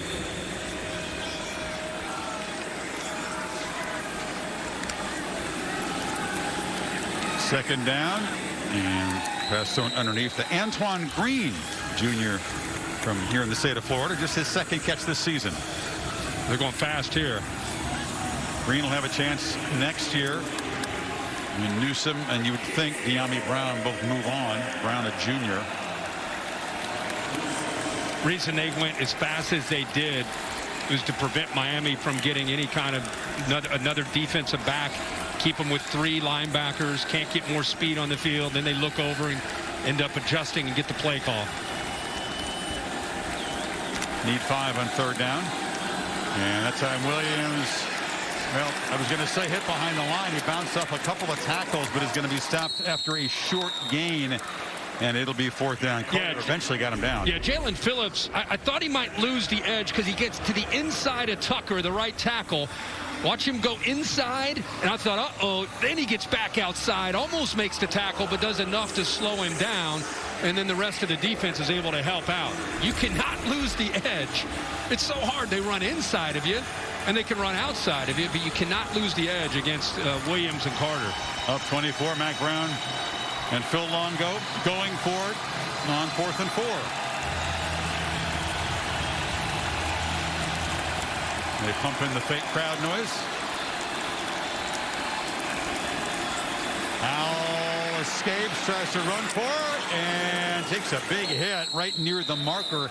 Bolden delivered the shot, but looks like it's first down yardage. It was so used to De'Aaron King on third down, making a run, trying to get to the sticks for a first down. But Bolden down, by the way. Yeah, he took a big hit. He went down low. But watch how he has a feel for where he needs to get on fourth down. You can almost see it. You look to his left.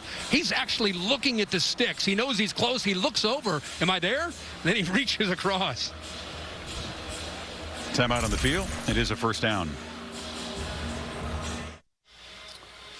Well, ESPN and the Foundation's fight against cancer has not stopped even during these challenging times. If you're able, please support cancer research by visiting v.org/donate. Every penny of what you give goes to cancer research. You got to have a lot of things go right, make a lot of plays to come from 24 down. Miami's defense had a chance to make a play on that fourth down, but how able to escape, and now the Tar Heels can keep grinding. That was a good play there by Salvera, but I'm with you, Chris. You're down big. You get an offense to fourth down. They decide to go for it. You got a chance to get off the field, and the quarterback makes a play, but they're that close to getting off the field and getting De'Aaron King back out. Bolden able to return to the field for this 2nd and 11 play. Do you have a free play? Actually, you won't even need a free play. A penalty on Miami. Whistle before the snap. Offense number 8. It's a flinch. 5-yard penalty. Still second down. Carter was flinching. To offensive line. But just lean forward a little bit. That's just enough. A little. Just a little. I was with you. I thought he had a free play. I think Sam did too. I don't think he noticed the back leaning forward. Saw the flag come out.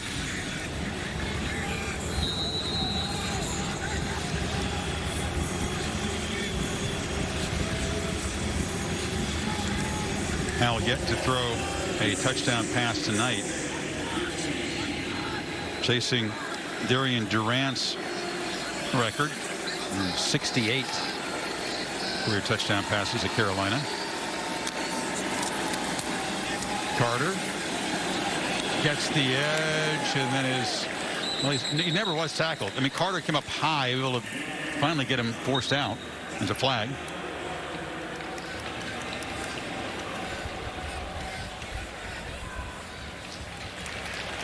Things begin to get a little too ragged for Mac Brown's liking, I'm sure, at this point with a lead. Well, they executed so flawlessly. Number 72, 10-yard penalty, second down. You get Richards there, the sophomore, the left tackle, to try to help set the edge. But that first half, it was textbook. I think Maria talked with Mac Brown. It's like, I mean, what else could have gone right? It was that kind of half. So, yeah, to see them going backwards, not seen that at all.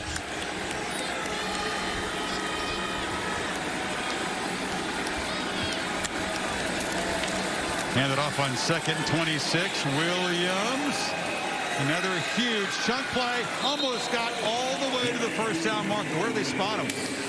Chris, but the point is, it is a first down. How quick does he get to the edge? Known as a power back. You go inside, good luck. He's going to get to the edge. Look, he's outrunning Frierson, the linebacker. I mean, he's got such quickness. Guy is 220 pounds. Phillips took an inside move, opened up the edge, and in the blink of an eye, he's 10 yards downfield. Each part of this tandem now with exactly 140 yards rushing. Williams trying to add to that total, but he'll be trapped for a short loss. And now a late flag comes in the pit.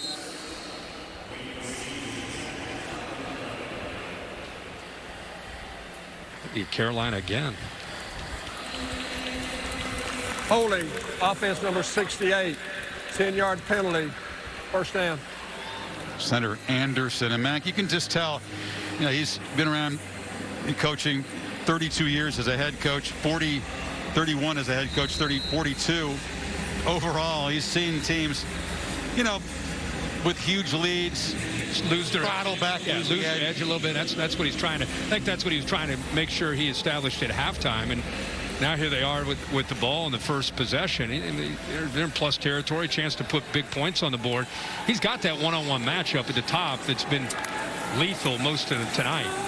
Instead, it's Carter. This has been lethal, too. Number 8 just running through big creases, banging. Doesn't matter how many penalties they have. They just gain it right back on the ground.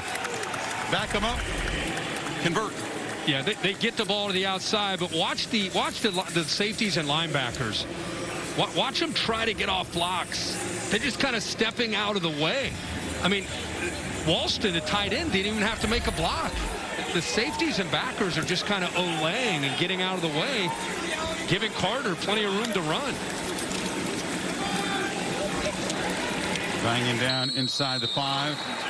300-yard rushing day and counting for Carolina, but a long way to go. You know, you draw plays up all week, offensively and defensively, and you try to make sense as a coach what might work. And then you get into the game, and there's one thing you can never take into account is the energy level that your team's going to play with, or lack of energy that your team's going to play with. And we've seen a team in white tonight playing with a ton of energy. And the Canes just have not been able to meet that energy. So forget the plays. It's about effort and execution and want. Williams dives to the 2. Again, in a game that was evenly matched coming in, with Miami having a tremendous amount to play for. Oh, yeah. I mean, they're going to secure a New Year's 6 bowl bid and go to the Orange Bowl if they win this game. And how about Carolina? They've had some penalties that get them behind the sticks. And they've been able to overcome that and just keep going forward, keep executing. Carter back in the game, looking for his 3rd score on 2nd and goal. Howell and a keeper, and stretching for the goal line. Touchdown. He did break the plane, they say, with the football.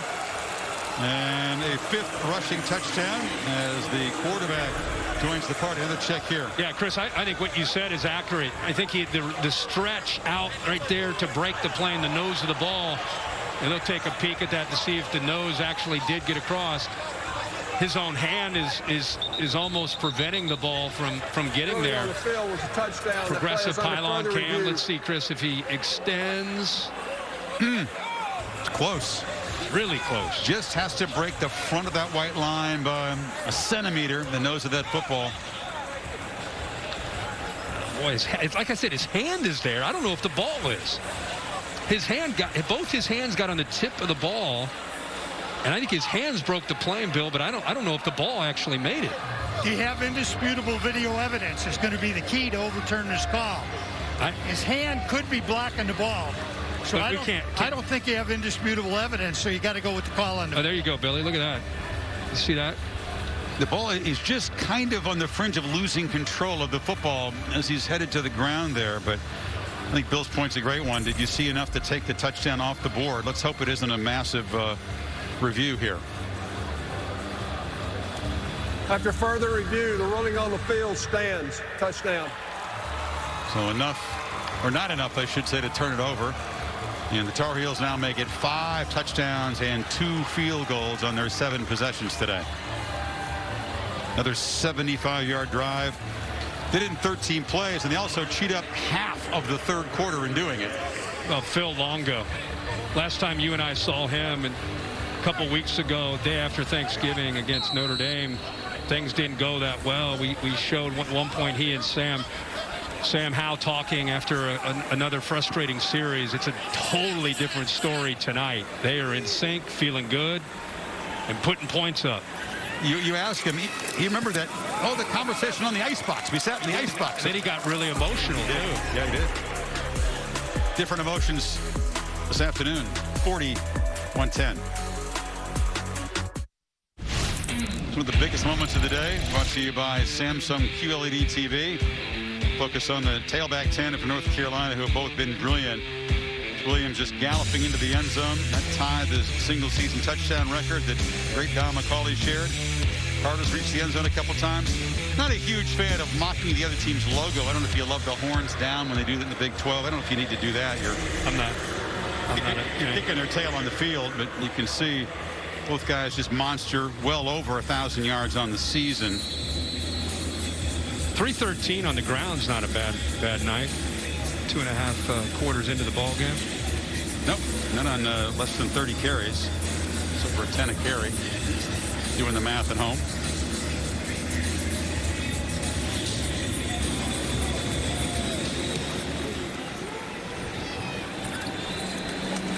And Maria, what do you have for us down there?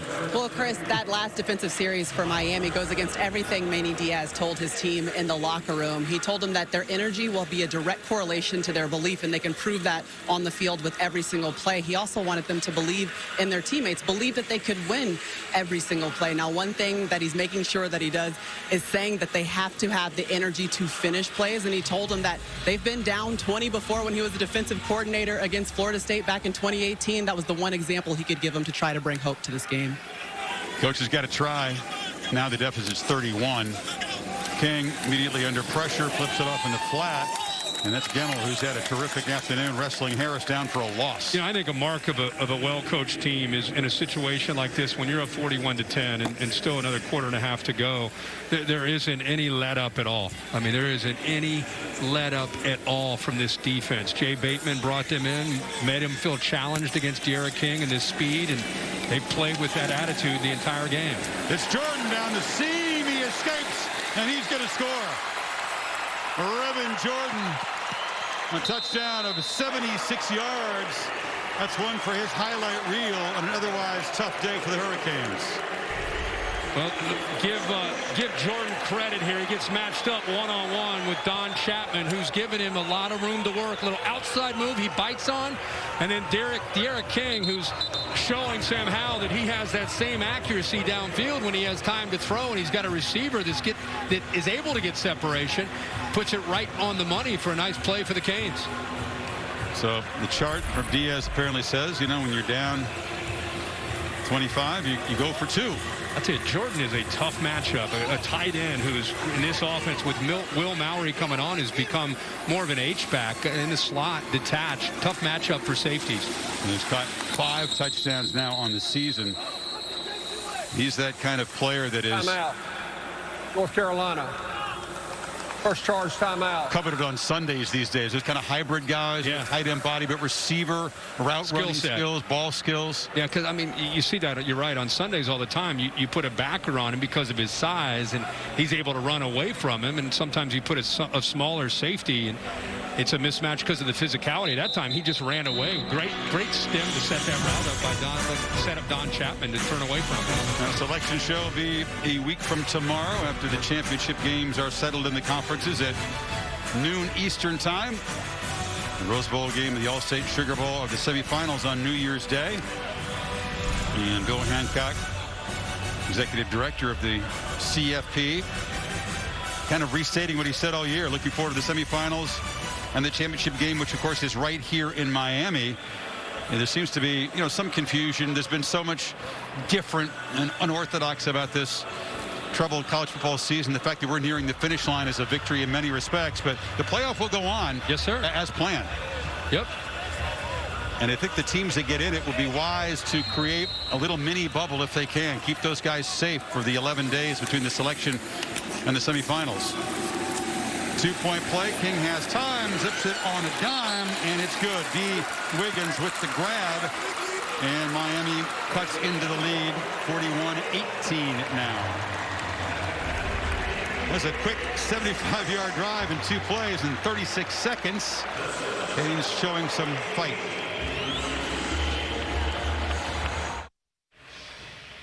Tonight in Vegas, UFC 256, the main event. Flyweight championship bout.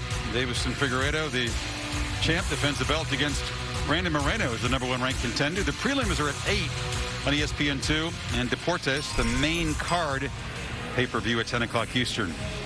Week from tonight will be in Charlotte, the ACC championship, and a lot more on the line for the rematch, the Tigers and the Fighting Irish. We'll talk more about that in the second half as Heels go back to work from the 25. Many championships have been won here in Miami. A couple of them here at Hard Rock Stadium. Kirk, this was epic, right? Tim Tebow with the jump pass. It was an incredible drive. Gator defense smothered Sam Bradford. Urban Meyer wins the title, and then Eddie Lacy and the Tide just put a foot in Notre Dame. Yeah, that game reminded me a little bit of this one. That one was over after about the first or second series. Alabama just much better than Notre Dame that night. Tide won 3 out of 4. That was the 2012 season. Selection show, we talked about it a week from tomorrow. Pasadena in New Orleans on January 1. Oh boy, is he not exhausted yet? How does he still have energy ripping up huge gains? Just Williams for about 15 more. Keep running that counter play. Keep having a chance to either cut it underneath or bounce it. This time they get around Sam Brooks. Really good blocking. This offensive line doing a really good job. Brian Anderson out, and right now Kieran Johnson in, but gets up to that backer and plenty of room to run. Williams bounces it again. Adds to his total. He's just banging into people, still going. He's just having fun tonight. He's still running. And dragged down inside the 20. Relentless. He didn't care what the score is. He's just having the time of his life out there. This defense, everybody knifes in, and again, he's able to bounce out, and then he gets, look at the balance. Look at the contact balance and the determination by Javonte Williams against his defense. Amari Carter is a captain who's used to delivering big hits. He prides himself on that. He has now been trucked by each Carolina running back here this afternoon. Well, they're trying to make the big hit, but these backs are too talented and too physical. You can't just hit them. You've got to wrap them up. You're going to get embarrassed again. Carter's back in the game now. They feed him, and he's wrestled down by Phillips. When's the last time you saw 2 running backs each have 200 plus in a game? Because it's getting close here. Williams now has 200, and Carter is closing in on it. What was the last time you saw 2 backs with 5 minutes to go in the third quarter averaging 13 yards a carry each guy? But 2 200-yard rushers, yeah, that hadn't happened a whole lot in the history of the sport. I mean, maybe I want to know the last time it happened. Maybe Cadillac Williams, Ronnie Brown, maybe. I don't know. Yeah, 2 running backs to do it. That's even harder. Well, they just keep running that counter play. Well, why not? They run it left, they run it right. That time Miami got some penetration. Jalen Phillips puts his right shoulder into that pulling guard and is able to blow it up.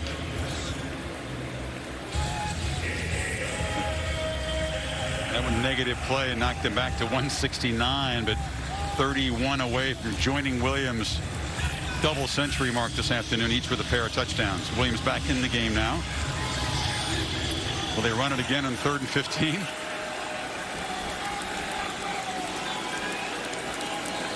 Haynes showing pressure. Up top. Howell trying to look for the open man, but he short hopped the ball to De'Ami Brown. It's 4th down. And when they showed that safety blitz, he had one-on-one. Look at DJ Ivey expecting the fade behind him, and that's why they came back. If he would have had a step on him, then he would have kept running down the sideline. But with the defensive back aborting and dropping out so quickly, he just shut it down and just unable to put it on the same, being on the same page with Sam Howell. Atkins trying to make it 3 for 3. Guy who was all FCS at Furman last year. Yeah, he hooked it. Never really gave it a chance. Kind of a little sarcastic. Jets a first empty possession for Carolina today. So they get a touchdown on a quick score, quick drive, and then they get off the field. Don't give up a score, miss field goal. Crowd goes wild. Crowd's into it. Man, he's still believing. Absolutely. 19 minutes to play. That's what made that first touchdown drive for Carolina so crucial. They took up exactly half of the third quarter in stretching the lead. So Miami, which scored in 36 seconds last possession in 2 plays, tries to create another very quick score. Harley gets the edge, lowers the shoulder, and picks up 9. There is a little juice now finally in Miami. Yeah, and Jay Bateman, the defense coordinator for North Carolina, the last thing he wants to do, obviously, with this big lead in the second half is give up those quick scores like they did to Brevin Jordan. So they're going to back everything out. And De'Ara King's going to try to get the ball in space underneath. Looking for a big play on 2nd and 1. Downfield. And Russell for the football. It's intercepted. It was a fight for the football, and Tony Grimes, who should be a high school senior, makes the pick, and he is mobbed by his teammates. He's a terrific story and a future great here. Yeah, you're looking at a guy who'll be probably the top defensive back corner in a couple years. Again, you said a senior in high school. He's beaten. Ball is behind, but he doesn't give up on it, Chris. The ball's in there, and then he fights a back to get the ball. Watch how the ball's in there, and then how he tries to reach in and steal it before Wiggins can go down, but they're going to look at pass interference. There's some confusion right now in the field. No, it is North Carolina ball. Carolina ball. As you said, that's a kid who comes out because his high school wasn't playing football this year, just decides to join the Tar Heels, and he's wrestled the ball away from a junior, veteran receiver. That was a great play because, like I said, he was beaten, does a good job of not giving up on the play and just taking it away from Wiggins there at the end. Why not put both tailbacks in the game? Williams is a lead blocker for Carter, banged down after 3 yards. Another look at the pick. Yeah, let's take a look again at this play. You're going to see a lot of this from Grimes in the future. He's beaten, and I just love to see a defensive back that doesn't give up on the play. I mean, they're going down, and he takes it away. You can see Wiggins being consulted there by Mark Pope, the other receiver. As you said, I mean, there's nobody else like him in the sport. He's supposed to be in high school, out here playing. He was picked on, he said, by Notre Dame. They found a rhythm of going against him in the second half, but the fact that he was out there trying to cover McKinley and those big guys is a testament to his confidence. He's not short on that. Carter in the seam, in the clear, foot race. Can they get him? Yeah, they're going to finally catch him at the 15, but now Carter joins Javonte Williams, over 200 yards rushing. Watch the center's block here that opens it up. Nice job by Anderson, just pushing Silvera. And then again, and these safeties had a rough night coming in out of control in run support. How many times have we seen a safety from Miami running up out of control, and whether it's Carter or Williams shakes them? That's a tough thing to do. You got to be under control when you come up against backs that are running downhill towards you. Carter on senior day, Kirk, it's a living nightmare for him out there. Not much can go worse than it has for him tonight. Run over a couple of times. Angles, as you talked about. That's Williams adding to his total. You know, I think this Miami team, you know, they're building with Manny Diaz. The night we were in Death Valley watching Clemson play them, the two areas that I thought they got exposed were wide receiver and linebacker on both sides of the ball. And as you watch tonight, the linebacker position has not helped them out. And I think because of that, these backs are free running into the secondary where it's tough to make tackles against them. At times, McLeod, one of the linebackers, able to stop Williams for no gain.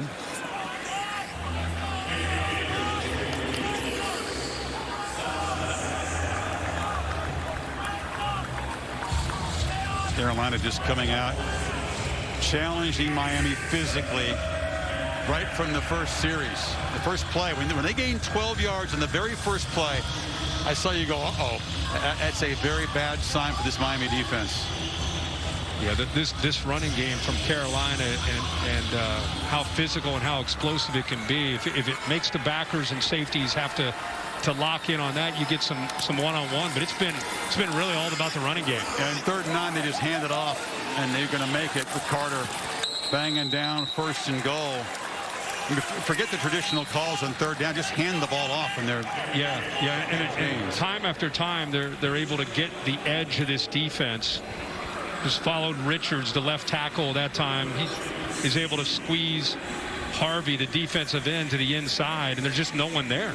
I mean, by the time Bolden is there to try to help out and make a tackle as a safety, he's 8 to 9 yards downfield. Just nobody there from the backers. 1st and goal.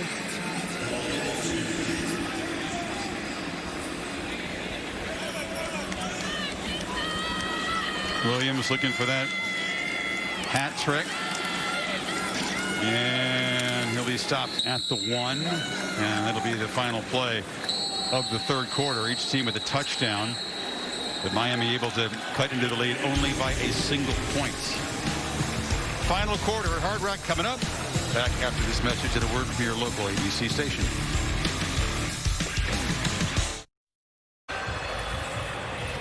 Fourth quarter begins here in Miami with the Heels a yard away from adding to this lopsided lead. It's been another 75-yard march. It's pushed their total offense to over 650 today. 2 tight ends. Williams. He's going to be stopped. So the Canes make a play as Frierson, Jason Blissett, a backup tackle, combining. It's 3rd down.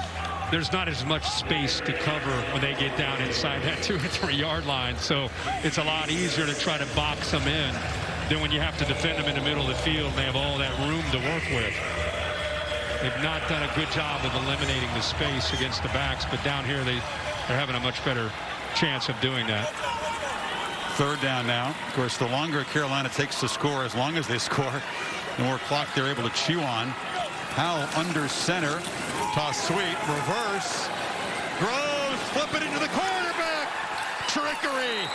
And Mac Brown pouring it on Manny Diaz and Miami. Howell hasn't thrown for one. He's run for one and now caught one. This is Mac's version of Philly special, right? Yeah. Get the ball thrown out to the quarterback right here. Watch him. Little pitch. Nobody sees that he's sneaking out. And how about the throw? Lefty against his body. Under pressure. Under pressure, out in front, and the athlete, the quarterback. But that is a big-time throw by Groves. He kind of bobbled it almost, Rob. He did. You're right. He did. He held on to it. Showed that athletic ability. But I love that throw from the lefty. Todd Groves, the receiver, with Phillips kind of moving in on him, makes a pretty throw. Leads back to 30.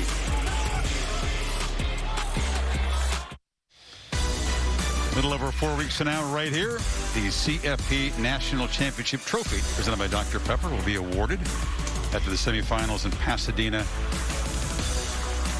in Atlanta.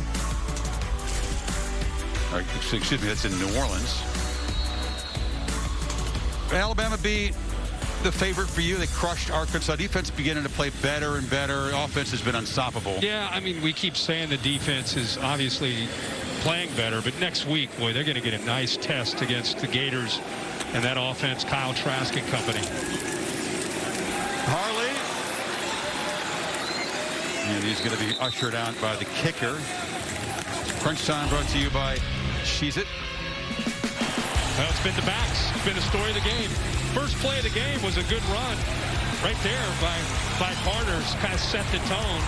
to tell you what was ahead of him. Both these backs over 200 yards. And Javonte Williams is so impressive. He's known for that, running through tackles, but he's shown an ability to explode. And Carter, that's his game. But you throw these two guys, one of them 17 carries, the other one 19. That's how it's been all year, really throughout the last 2 years. You look at the numbers at the end of a game into the season, and it's very comparable. King steps up and fires. Catch made by Pope for a short gain. Last time two backs from a Power 5 school each had 200 yards. Monty Ball and James, I remember they ran over Nebraska. It was the Big Ten championship game before the current format. I do 2012. I do remember each that. had more than 200, but that's how long it's been since two Power 5 running backs have each had 2 bills in a game. Batted down at the line and falls to the carpet. Surratt, another play. As you say that, I remember Gordon going off. I forgot that Monte Ball also had 200 yards that game.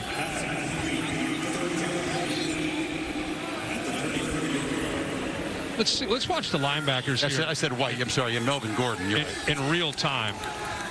One's up here, one's right here. See, blitz, other one drops. That time Miami's able to execute. Now Jordan escapes again after making a catch and darts down to the 40. That was kind of strange. Watch North Carolina's safety in the middle, Morrison. He's got a chance to make a tie. He's a great player. He just kind of is like, you got him. Nope, I got him. No, nobody has him. Harris bursts up the middle. That's by far the biggest running play for a back by Miami today. First down to the 25. Kings run for 53, Kirk, but now all the Miami other runners, a total of 23. And that's by far the biggest play they've had. No factor today.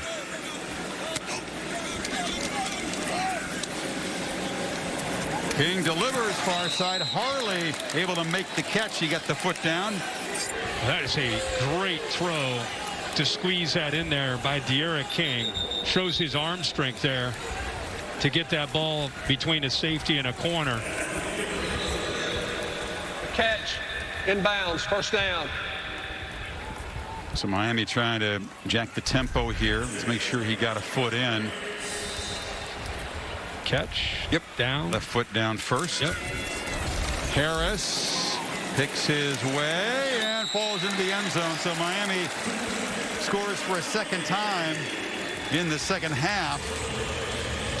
Cuts the lead to 24. Well, this side of the ball is continuing to compete. Left side of that offensive line does just enough. Picks up Surratt, who's been leaking and getting into the backfield, but nice job of executing there and getting Harris into the end zone. Miami again will go for 2. Trying to cut it to a 22-point game. King on the slant, and it's caught by Mallory. So they've executed the 2-point conversions well today. And it's a 22-point game, 12:42 to go here.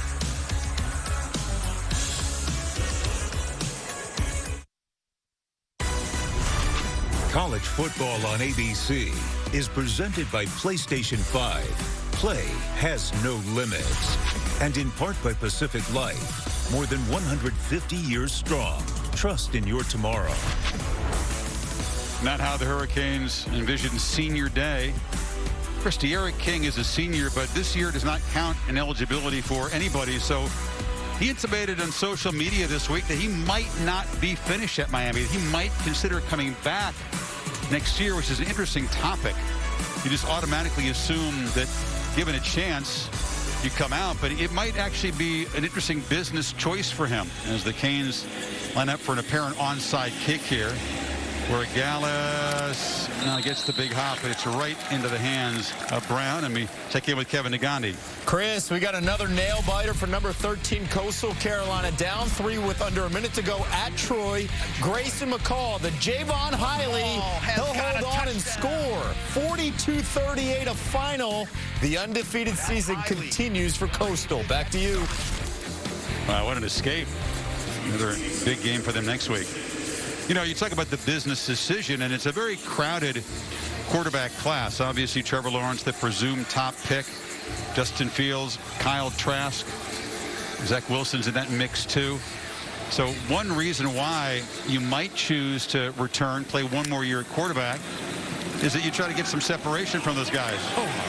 Carter again, oh my goodness, spinning, twisting, adding to his total, finally banged out inside the 10. These guys are just indefatigable. So here's how it looks. Todd McShay's top-ranked quarterbacks, Mac Jones in the mix too. Don't forget Trey Lance, the Bison. So if you're De'Ara King, you're not quite 5'10". You put 2 seasons together, one at Houston, of course the only redshirt year in 19, and then one here, Kirk. Brett Lashley was making a case, if you come back and you show them what you can do, then it might actually be a smart choice. Of course, he's going to say that, but De'Ara kind of opened the door to that. So let's talk more about that as they take a look at a Canes injured player, Jonathan Ford.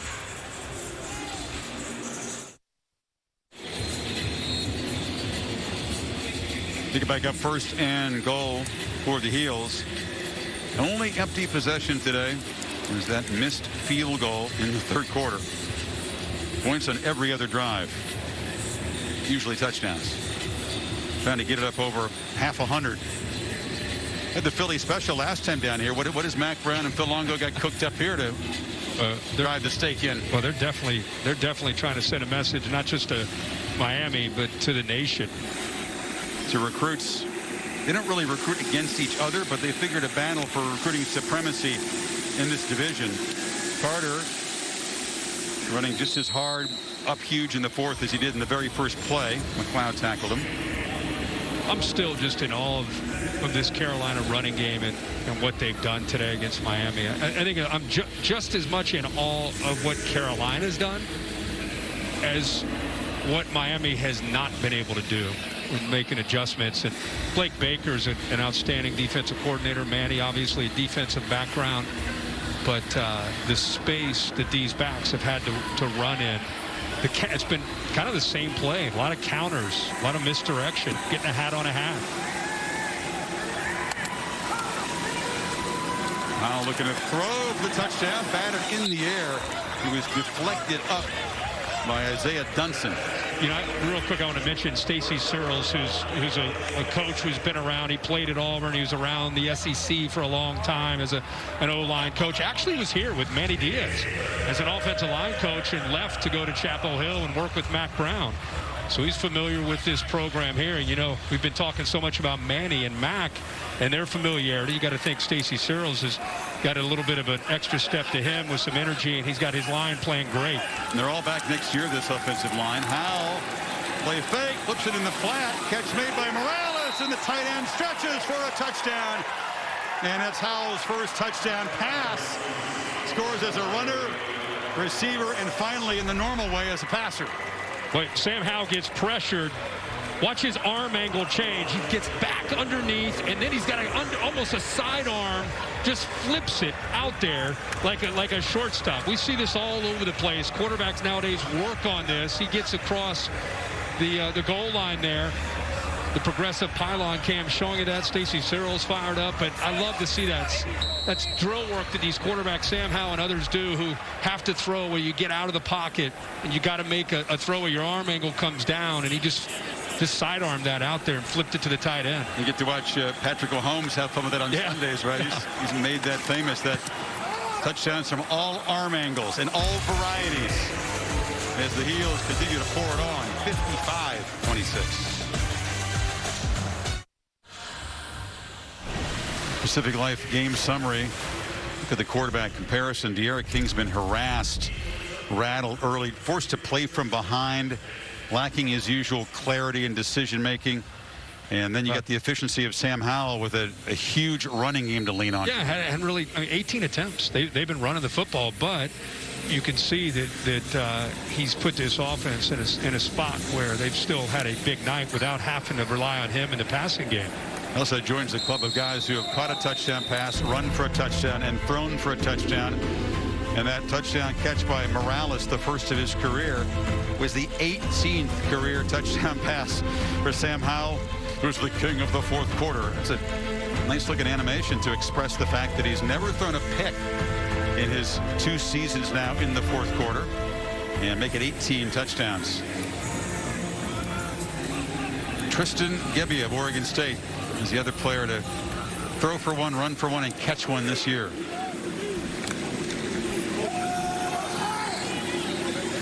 King zips it high. Just to follow up, Kirk, on the possibility that King, and there's one more game to play. It won't be the bowl game they hope for. Possibly deciding to come back for one more season. Well, I actually had a conversation with him this week about that one-on-one, and he's just kind of picking my brain and about players that we've watched over the years, and I'm not trying to steer him one way or the other, but I can tell you that he's thinking about it. I mean, it's something that it's not a foregone conclusion that he'll leave Miami and enter the NFL. Pass batted down. It shows there an example, the fact that he's not a very tall guy. You're not going to gain any height in the offseason. He believes in his chances, though, of playing quarterback on Sunday as opposed to being shifted to a different position. Yeah, of course he does. And I think with the way the NFL game continues to evolve and change, you know, in the old days, it was the college game that was trying to figure out how the NFL was doing it. Now you see a lot of times the NFL offensively is changing and becoming more and more like what you see on Saturdays. King flips it to the sidelines. Jordan works his way back. It's incomplete. How do you compare him to a guy like Kyler Murray, of course, an electric, speedy runner? Throws it very well, too. I was going to say number one pick. Yeah, Kyler Murray's arm talent, I think, is, you know, maybe grossly underrated, you know, when he was coming out, because he was so electric in space. You know, I know his hero, the guy that he watches and admires a lot, is Russell Wilson. But I'm not trying to figure out how a guy at 5'9.5", 5'10" is going to transfer up into the NFL. Who knows? That's something he'll have to think about. I just think the guy has talent. I think he's got heart. I think he's got the intangibles that make him special. But it'd be interesting to see how he comes to a decision on what to do. Miami opens next year with Alabama in Atlanta as well. Something to think about. I'm not sure if that's an enticement to come back or make another decision. The rankings brought to you by AT&T 5G. It was 3 apiece in Fayetteville, and the Tide scored 7 touchdowns, the only team in the top 5 to play today. Notre Dame and Clemson, you know, we asked Mac Brown, what do you think? His team hung with the Irish, and I didn't get the feeling Mac would be surprised if the Irish made it 2 in a row over Clemson. It's a great talking point. We're going to be privileged to bring that one to you next Saturday night from Charlotte. Hard to beat a great team twice in a season. And, of course, Clemson getting back key defensive players, we think. I guess Skalski's availability, have to wait and see. Double overtime game. Williams busting free. He had a big night. Last couple touchdowns. ETN just fumbles the ball. And Lucian Koromoa with a scoop and score. And there it is, the winner. Trevor Lawrence comes back, of course, along with those 3 key defenders. The Irish able to run for 208 in that game. Look at Uiagalelei, 439 yards. So, I mean, Trevor Lawrence's leadership and his presence come back, but you know, Uiagalelei had a pretty good night digging themselves back into that football game and getting it into overtime. In fact, Notre Dame needed that last drive in regulation to get it into overtime. Williams yet again breaking tackles. He's broken tackles and broken the will of this defense, but he still looks pretty fresh. That counterplay might be coming again. I mean, that's pretty much all they've run all night. Oh, cool. You've got the all-time victory leaders at quarterback for each school. Book with 30 of them. Lawrence with 33. Book was brilliant and clutch in that final drive, regulation, the scramble. I think Ian Book pass down the seam. Yeah, talking to him this week, you know, there's so much talk about, well, Clemson didn't have Trevor Lawrence. They didn't have Tyler Davis. They didn't have James Skalski, the leader in the middle. They didn't have Mike Jones. They had a couple other starters get hurt in game. Now they're going to be fully healthy, and it's very true. But I know it's catching the attention of the Notre Dame team as they want to try to prove that, hey, you know, we won the game and we're ready to take them, you know, in round 2. And Clemson will arrive with perhaps a little more pressure. It's much to win for them to keep alive their streak, going for a 6th consecutive ACC championship and playoff appearance. Notre Dame will be hearing from some people, maybe some people on the game day set in Charlotte next Saturday morning, that they don't need to win to get to the playoff, and that's always a a dangerous setup going in. Just subconsciously, obviously they're going to bring the effort. They want to win the championship. They want to be perfect. But you don't know. It's a interesting dynamic. I think one of the great strengths of this Notre Dame team is they've used the disrespect and the eye roll about Notre Dame and people feeling they're overrated as a motivator. And they're not really taking a lot of pats on the back.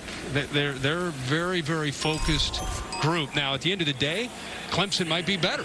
You know, we'll see in Charlotte next week. I mean, Clemson has a very talented team every year with Dabo Swinney. But I'm just looking forward to those two teams colliding and the winner advancing into the playoff, and we'll see what happens to the loser. Now, the Canes felt they had a good defense coming into this game. What does it say about Notre Dame's defense? That after those first 2 drives by the Tar Heels in Chapel Hill, only allowed 3 points, and they sacked 6 times against Howell. Yeah, I don't think, I've been doing this 25 years. I don't know if I've ever done a game with 518 yards rushing. You have now. Yeah. And adding to the total, I mean Carter's trying to get to 300 yards.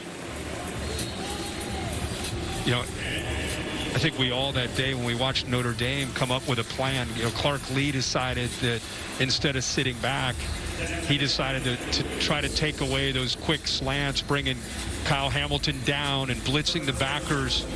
And there was North Carolina lost the line of scrimmage against Notre Dame. That was the obvious thing in the second half. And it's been a complete 180, complete opposite tonight. The offensive line deserves a lot of credit because they're sustaining blocks, putting everybody up front in a position to win, and giving these backs so much room to work with.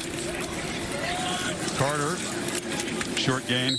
We're going to take the chance to thank 2 guys who've done a tremendous job this year, really on behalf of all of our crew, representing a group of folks who've worked under very trying circumstances this season, as a lot of folks have. The sports information directors. You get 2 terrific ones from these schools. Jeremy Sharp, the Tar Heels, Cameron Gorby, and Carter Toole also for Miami. But these folks have been working, you know, from home, isolated from the coaches and the players they're trying to help promote, SIDs all around the country, working hard and putting up with a lot, as so many people have in 2020. But those 2 young guys are 2 of the best, and we really thank them for their help. Yeah. It's great to work with folks all over the country every week. But you know, these 2 at North Carolina and Miami, Jeremy and Cam, are, like you said, relentless, tireless workers, and we appreciate their efforts. Relentless and tireless is Michael Carter. He's just well, he's over. That's it. That puts him at 301 on his 23 carries, averaging 13 per carry, and he's still out there. We talked about the last time 2 Power 5 backs had gone over 200. Now you got a 300-yard rusher. Most rushing yards by teammates in FBS history. When you showed up here in the nick of time, did you think you'd see NCAA rushing history made against this Miami defense today? No, not at all. Completely worth that helicopter ride over here. You know, how did you do with your picks while on the helicopter? You might have discovered something, because you know, on dry land they haven't been as good. No, I'm not good on the upset specials. What are they? The Super Dogs? Super Dog. Yeah, that's not my thing this year at all. You have Virginia in the Super Dog, right? Yeah. Tonight against the Hokies. Did they win today? It's a night game. Oh, okay. But maybe your new thing is to pick in a helicopter, picked airborne. WBO featherweight champ Shakur Stevenson. He's moving up to the junior lightweight division. Take on Toka Conclari. Main event for Top Rank Boxing. Undercards at 7:30 on ESPN Plus. Main event at 10 o'clock on ESPN and Deportes and the app. Olympic silver medalist is Stevenson in 2016. You've spent a lot of time at West Point, right? Have you? Well, sometime, not as much as I'd like to, but it's a special place. Really is. Really is. I had a chance to have a tour yesterday, and just so impressed with the history and the discipline, respect, the grit. I mean, they're just you get around the folks at West Point, and they are buttoned up. How about the story by Tom Rinaldi today about Captain Jack Galooly, Navy players 100 years old, who tackled Glenn Davis in that 43 Army-Navy game at West Point. I talked to Tom about that feature, and he said, would you like to have the audio file of Captain Jack's interview? I said, would you please email it to me? I just want to have that for posterity. What an amazing gentleman. 100 years old and so sharp. Razor sharp. Yeah, referencing things back and thinking about the tackle that he had, and he talked about, you know, the play itself. Unbelievable military career, too. He survived a kamikaze hit while on deck of a boat, then went and became a pilot in the Navy. Williams lowers the shoulder. It's just a slow bleed out, isn't it? As the Tar Heels just keep grinding away down near the goal line. Another one of those 70-plus yard drives. Well, I think we got to recognize Mac Brown in this program in his second year. You know, they had some close losses a year ago. Team was just learning how to win games. And, you know, they've had some games even this year that they're still in that process of growing and developing. But so much fun to see Mac Brown, after working with us at ESPN for 5 years, back coaching. And he's got to be proud of this team and the way they put an exclamation point on things tonight here in Miami. 69 years young in August is Mac, same age as Saban. Williams bounces it and then just outraces the defense to the pylon for his third touchdown. And the Tar Heels up over 60 this afternoon. And Williams with 236 continues to add to that record. Is he too exhausted to throw the hands up in the air? Finally, he may have worn out on this. No, I don't think he. I don't think he is at all. 10 yards a carry, 236 yards. It's a night you dream about for both these backs. I talked to Carter. I said, so you guys are going to be in each other's weddings, going to be sitting next to each other in your rocking chairs years and years from now, talking about your career. I said, absolutely. Michael and Javante, brothers for life, and they'll have a day here that they'll be talking about in the rocking chair. And I'll tell you what, North Carolina fans, they'll be talking about this game for a long, long time. This is a milestone win. They haven't beaten a top 10 team since Miami in 04. They didn't just beat them, they thrashed them. And Williams, with that touchdown, now owns the Carolina single-season touchdown record all by himself over the Hall of Famer Don McCauley. Well, a great season for him, but again, this team, if there's ever a question about, you got Notre Dame and Clemson and Charlotte, and then there was a question about, well, who's that next team? You know, well, that's Miami with that one loss, and Carolina has showed tonight that they deserve to be part of the class of the ACC. And they'll be fans of Clemson. I think they'd like to see both the Tigers and the Fighting Irish go into the playoff, which many feel would happen if Clemson wins that game, especially if it's a very competitive game. That means that Carolina would presumably be the highest ranked ACC team not to be in the CFP. You got to feel you got to be ranked well ahead of Miami after this thing. Oh, yeah. So that would put them in a position to get back down here in 3 weeks. And you know how long it's been since Carolina's been in a bowl game as big as the Orange Bowl? I love the Mac's answer. Hardly to rush it out. Charlie Choo-Choo Justice was the star of the Carolina teams in the late 40s. So this is confirmation that the highest ranked ACC team not in the CFP against the highest ranked non-champion SEC or Big Ten not in the CFP. So it could be Florida. Don't you think, despite the losses, the way they played tonight, if Clemson beats Notre Dame, you potentially have both those teams going.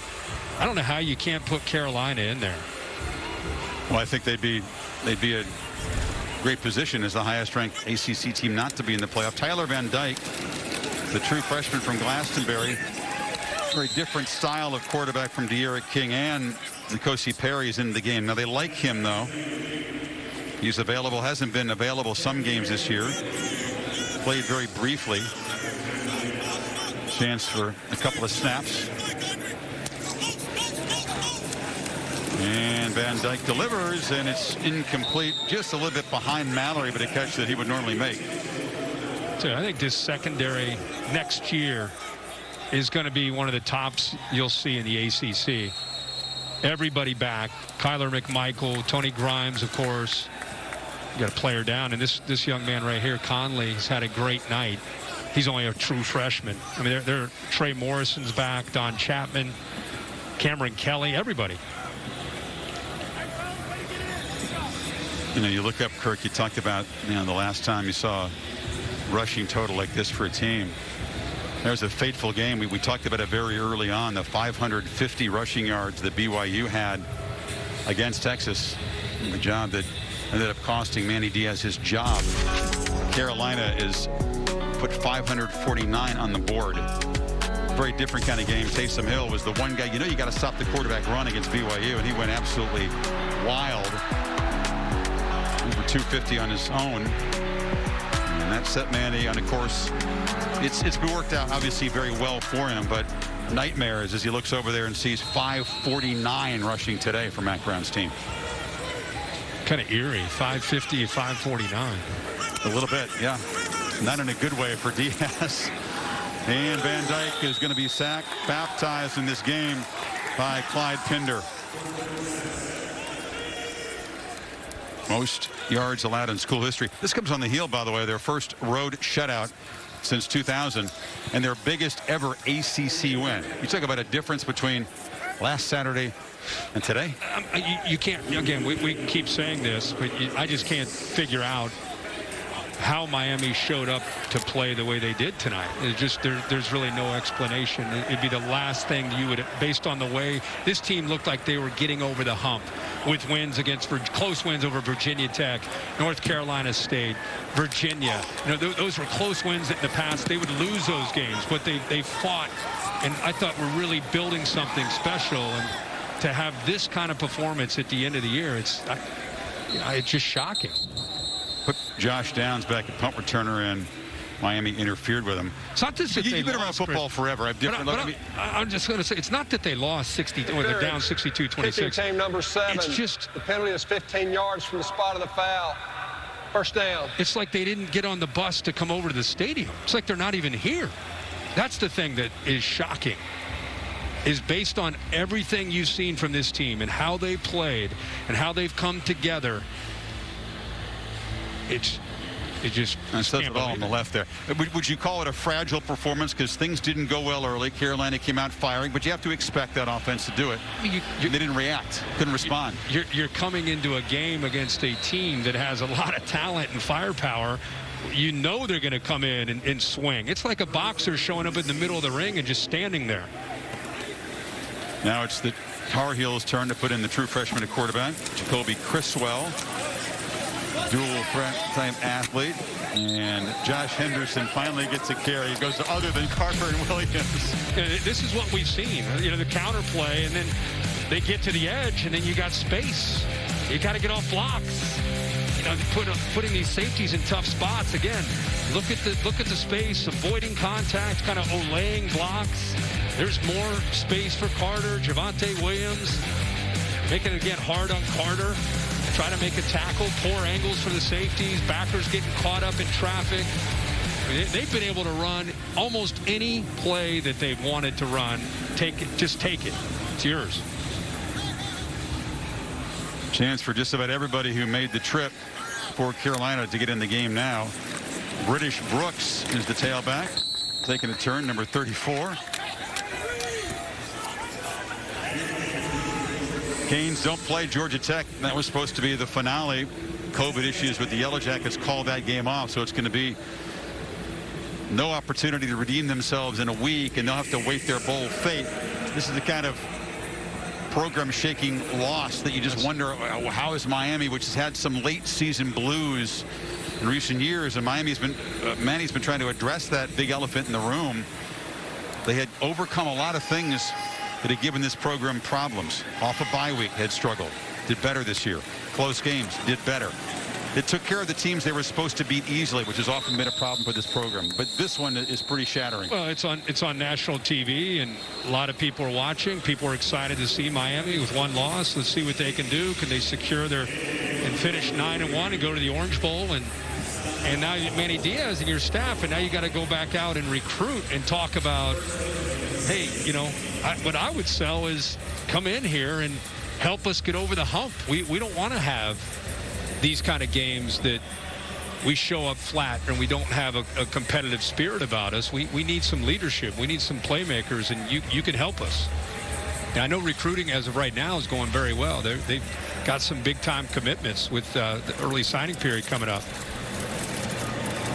Criswell bobbles the snap and just has to fall on it in what should be the final play of this game. North Carolina coming out. Yeah, that's it. They're going to shake hands here, and that's going to do it. Well, you've seen something historic today. Michael Carter, Javonte Williams, the two running backs combined for 544 yards and 5 touchdowns. Two teammates never had a combined rushing day like that. It's a milestone, as we mentioned, for Carolina. 16 years since their last top 10 win. Well, it's a big day for North Carolina. Tough day for D'Eriq King and the Canes. This is a momentum-building win to be celebrated for North Carolina and for Mack Brown, who finishes up his second year of going back to Chapel Hill. We will see you folks. Hope you'll join us for Notre Dame and Clemson, the rematch for the ACC Championship and playoff bids and all that stuff next Saturday night in Charlotte.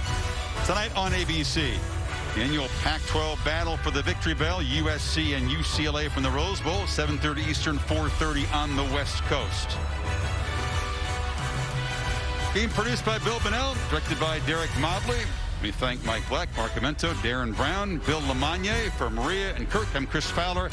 Send you right now to Kevin Nagandi in the studio. Kevin, all yours. Chris, thank you so much. Getting you ready. Prime time, Victory Bell on the line. USC seeking their first 5-0 start since 2006. I'm on Ross St. Brown and company ready to go. Expecting plenty of offense. Highlights coming our way, including a game featuring 15 pitches on the final play.